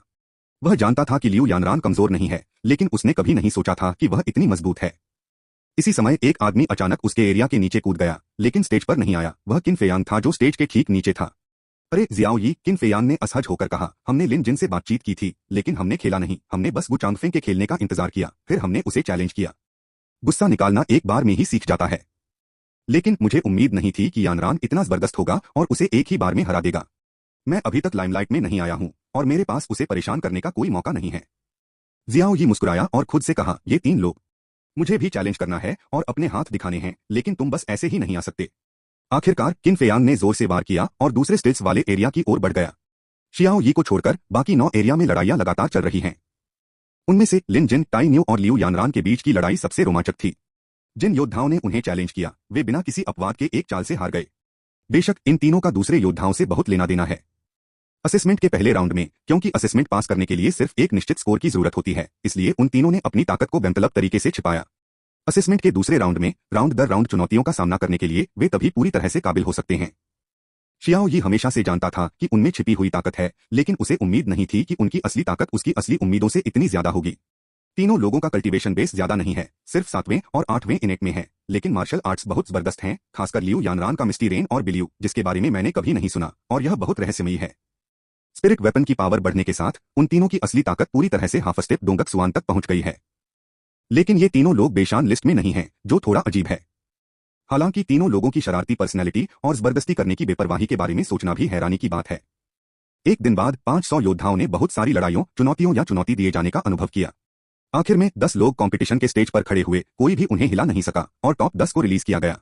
बाकी 490 लोगों और डीकन जिन्होंने लड़ाई देखी, उन्होंने भी रैंकिंग दी। कुछ लोगों को छोड़कर जो नाखुश थे, और एक के बाद कुछ और लड़ाइयां हुई, कोई और एतराज नहीं था। 11 से 500 की रैंकिंग तय हो गई है। आखिर में टॉप 10 के बीच लड़ाई है। आखिर में कौन पहला है और कौन 10वां, यह बताना होगा। शियाओ यी, लिन जिन, टाई न्यू, लिू यानरान, किन फेयांग, ली झान हेजियान, झाओ बुकुन, हेकांग, वांग हू। मार्शल आर्ट्स स्टेज पर 10 स्टार्स प्लेयर्स ने एक दूसरे को कुछ बार देखा और वे सभी अपने गैप और स्ट्रेंथ लेवल जानते थे। एक दूसरे से कई बार सीखने के बाद लड़ाई देखने वाले डीकन ने पॉइंट्स बनाए और रैंकिंग दी। सबकी कोई राय नहीं थी और रैंकिंग पूरी तरह से तय हो गई थी। पहला शियाओ यी, दूसरा ली झान, तीसरा लिन जिन, चौथा टाई न्यू, 5वां लिू यानरान, छठा किन फेयांग, 7वां झाओ बुकुन, 8वां हेजियान, 9वां हेकांग, 10वां वांग टाइगर। गुचांगफेंग टॉप 10 में नहीं था। लिू यानरान से बुरी तरह घायल होने के बाद वह बेहोश हो गया। एक डीकन ने उसे बचाया, लेकिन गंभीर चोट लगने की हालत में वह फिर से जिद्दी इंसान नहीं बन पाया। आखिरी रैंकिंग सिर्फ 11 थी, जो वांग हू से भी खराब थी। वैसे जब से किन फेयान ने 9 इनेट लेयर में जगह बनाई है, उसकी ताकत बहुत बढ़ गई है और झाओ बुकुन भी उससे हार गया है। असल में उसकी रैंकिंग और ऊपर होनी चाहिए। बस बात यह है कि जब यह आदमी जिद्दी खिलाड़ी था तो उसने कुछ योद्धाओं की चुनौतियों का सामना किया, पानी छोड़ता रहा और अक्सर लड़ाई में अच्छा खेला, इसलिए लड़ाई देख रहे डीकन ने उसे कम स्कोर दिया। काफी देर बाद यी लाओ आया, दूसरे डीकन के रैंकिंग रिकॉर्ड लिए उसे देखा और सिर हिलाया। खासकर जब उसने जियाओ यी को देखा तो वह, जो हमेशा गंभीर और बिना मुस्कुराए रहता था, थोड़ी संतुष्ट मुस्कान के साथ बोला, हाँ, डबल असेसमेंट तो पहला वाला है, लेकिन इससे बूढ़े आदमी को थोड़ी हैरानी हुई। बूढ़े यी ने हल्के से कहा।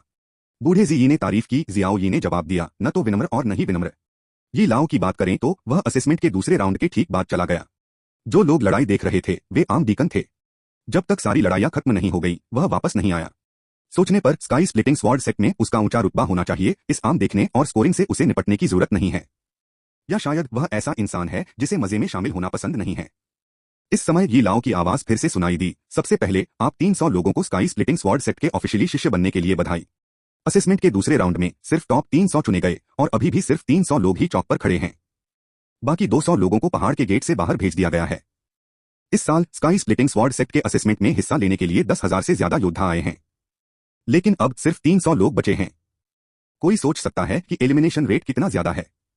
इसके अलावा दूसरा असेसमेंट पास करने के बाद ये 300 लोग पहले से ही स्काई स्प्लिटिंग स्वॉर्ड सेक्ट के सच्चे शिष्य थे। तीसरा असेसमेंट टेस्ट और फैसला दूसरी चीजें हैं। तीसरे असेसमेंट में तुम्हें लड़ने की जरूरत नहीं है, वहीं आधे घंटे आराम करो, एनर्जी वापस पाओ और फिर मेरे साथ चले जाओ। बूढ़े यी ने हल्का सा कमांड दिया। Chapter 120 boundary marker. आधे घंटे बाद यी लाओ के लीडरशिप में 300 लोग उस जगह गए जहां तीसरा असेसमेंट किया गया था, martial arts stele forest. Martial arts stele forest sword sect के सबसे गहरे हिस्से में है, महत्व के हिसाब से बर्फ के पूल से भी ऊपर। थोड़ी देर बाद सभी लोग मार्शल आर्ट्स स्टेल के जंगल में पहुंच गए। आप जो देख रहे हैं वह सैकड़ों बड़े सियान स्टेल हैं। बड़े और छोटे हैं, बड़े दसियों मीटर ऊंचे और छोटे बस कुछ मीटर ऊंचे। पास जाने पर एक अजीब और शानदार ऑरा उसके चेहरे पर पड़ता है जिससे लोग डर जाते हैं। उसी समय अचानक हवा से 10 आकृतियां प्रकट हुई और सबके सामने खड़ी हो गईं। ये 10 अधेड़ उम्र के लोग हैं, ये सभी बहुत प्रभावशाली हैं। उनका ऑरा देखकर मुझे डर है कि सबसे कमजोर डोंगजुआन की 8वीं लेयर के ऊपर है।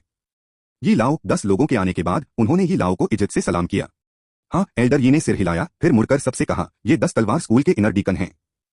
हर किसी के पास अच्छी कल्टीवेशन स्किल्स हैं, मार्शल आर्ट्स का अच्छा ज्ञान है और साथ ही इनर डोर में सीनियर भी हैं जो अपने शिष्यों को मार्शल आर्ट्स सिखाने के लिए जिम्मेदार हैं। भविष्य में आपको उनका गाइडेंस मानने का मौका मिलेगा या नहीं, यह असेसमेंट के इस आखिरी राउंड पर निर्भर करता है। एल्डर यी के कहने के बाद 300 योद्धाओं ने एक ही समय में 10 इनर डीकन को झुककर सलाम किया और एक साथ कहा, देखो डीकन, फ्री गिफ्ट। 10 ने सिर हिलाया, सबको देखा और फिर सब सेटिस्फैक्शन से मुस्कुराए। खैर, इस साल असेसमेंट में हिस्सा लेने वाले फाइटर्स की क्वालिटी पहले से बहुत बेहतर है। हाँ, उनके कल्टीवेशन लेवल और उम्र को देखते हुए टैलेंट पिछले कुछ सालों के शिष्यों से वाकई बहुत बेहतर है। 10 ने मुस्कुराते हुए कहा। इस समय एल्डर यी ने मुड़कर 300 योद्धाओं का सामना किया और गहरी आवाज में कहा, असेसमेंट के तीसरे राउंड को स्टोन टैबलेट एनलाइटनमेंट कहा जाता है। यह आपका टैलेंट है। यह फैसला स्वॉर्ड सेक्ट में आपकी भविष्य की पोजीशन होगी। एक साधारण बाहरी शिष्य बनना है या 10 अंदरूनी शिष्यों में शामिल होकर एक अंदरूनी शिष्य बनना है, यह आपके अपने टैलेंट पर निर्भर करता है। हेवन स्प्लिटिंग स्वॉर्ड सेक्ट बाहरी शिष्यों और अंदरूनी शिष्यों में बंटा हुआ है और उनका स्टेटस और ट्रीटमेंट बहुत अलग है। बाहरी सेक्ट के शिष्यों स्वॉर्ड सेक्ट हर महीने कुछ ट्रेनिंग रिसोर्स देगा और बाहरी सेक्ट डीकन प्रैक्टिस को गाइड करेगा। अंदरूनी सेक्ट के शिष्यों स्वॉर्ड सेक्ट हर महीने काफी ट्रेनिंग रिसोर्स देता है, अंदरूनी सेक्ट के 10 हॉल में शामिल होते हैं और अंदरूनी सेक्ट डीकन द्वारा गाइड किए जाते हैं। ट्रेनिंग रिसोर्स में अंतर को छोड़ दें तो अकेले मार्शल आर्ट टीचर के बीच का अंतर ही काफी बड़ा है। बाहरी डीकन आम डीकन होते हैं जो स्वॉर्ड सेक्ट के अंदर छोटी मोटी बातों के लिए जिम्मेदार होते हैं और उनकी साधना आमतौर पर डोंगक्सुआन की तीसरी और चौथी लेयर के आसपास होती है।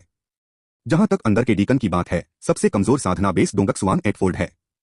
10 अंदर के गेट की बात करें तो वे हैं medicine hall, sword hall, fire hall, Hanbin hall, Wanmu hall. Sword school के शिष्य अपनी मार्शल आर्ट साधना टेक्निक, लड़ाई के तरीकों वगैरह के हिसाब से अलग अलग ब्रांच हॉल में जाते हैं। सीधे शब्दों में कहें तो यह इंटेंसिव साधना है जिससे ज्यादा सही ट्रेनिंग गाइडेंस मिल सकती है। साथ ही 10 अंदर के दरवाजे वाले हॉल में से हर एक में एक एल्डर होता है जो उस हॉल की प्रैक्टिस में माहिर होता है। Sky splitting sword sector top 10 Elder सभी पोजुआन दायरे के कल्टीवेशन बेस के हैं और उनमें से कोई भी बेशान काउंटी के नाम से जाना जाने वाला एक शक्तिशाली योद्धा है। मेडिसिन हॉल के एल्डर की तरह वह एक जुआन ब्रेकिंग 7 लेयर योद्धा है और 5वें रैंक का पीक एल्केमिस्ट है। मेडिसिन हॉल में शामिल होने वाले इनर डिसाइपल न केवल मार्शल आर्ट की प्रैक्टिस करते हैं बल्कि मेडिसिन का ज्ञान भी सीखते हैं। स्वॉर्ड हॉल के एल्डर बेशान काउंटी में पहले केंडो योद्धा के रूप में पहचाने जाते हैं। एल्डर वान मुतांग, जो खुद प्लांट मार्शल स्पिरिट के योद्धा थे, के बारे में अफवाह थी कि उन्हें दुनिया की हर चीज पता थी और वह बहुत शक्तिशाली थे। टॉप 10 एल्डर शायद ही कभी चीजों का ध्यान रखते हैं और बहुत ध्यान से मार्शल आर्ट की प्रैक्टिस करते हैं। डिसाइपल को निर्देश देना आमतौर पर इनर डीकन की जिम्मेदारी होती है। हालांकि एक इनर डिसाइपल के तौर पर आखिरकार एल्डर से संपर्क करने और सलाह मांगने का मौका मिलता है। सिर्फ इसी बात से अंदर के शिष्यों और बाहर के शिष्यों के बीच के बड़े अंतर का पता चलता है। घर के और करीब।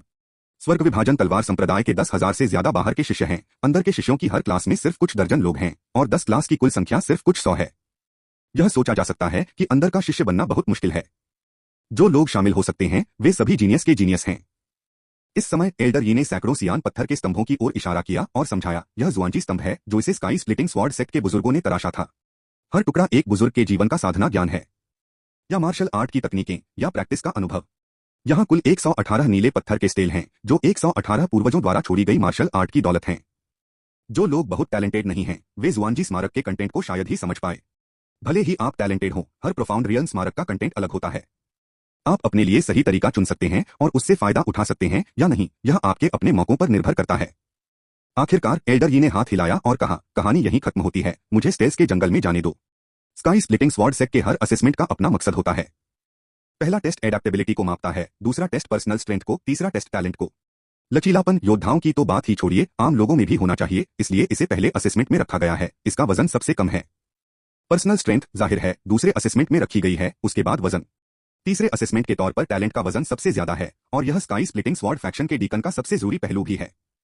आखिरकार जो लोग असेसमेंट में हिस्सा लेने आए थे वे सभी पूरे काउंटी से जीनियस थे, और वे ज्यादा बूढ़े नहीं थे।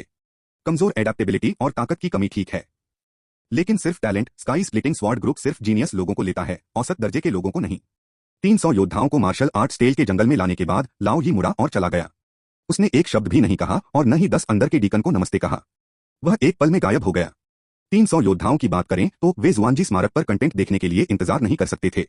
मजाक कर रहा हूं, हर जुआंजी स्टेल एक जुआंजी मार्शल आर्टिस्ट की जिंदगी भर की साधना की दौलत है। जियाओ यी भी कोई अलग नहीं था। साथ ही वह मन ही मन हैरान था। यह बेशान काउंटी में मार्शल आर्ट की पवित्र जमीन होने के लायक है। स्काई स्प्लिटिंग स्वॉर्ड सेक्ट का इतिहास बहुत लंबा है, और यह तब से मौजूद है जब यह सुना गया था कि यानवू किंगडम की स्थापना हुई थी।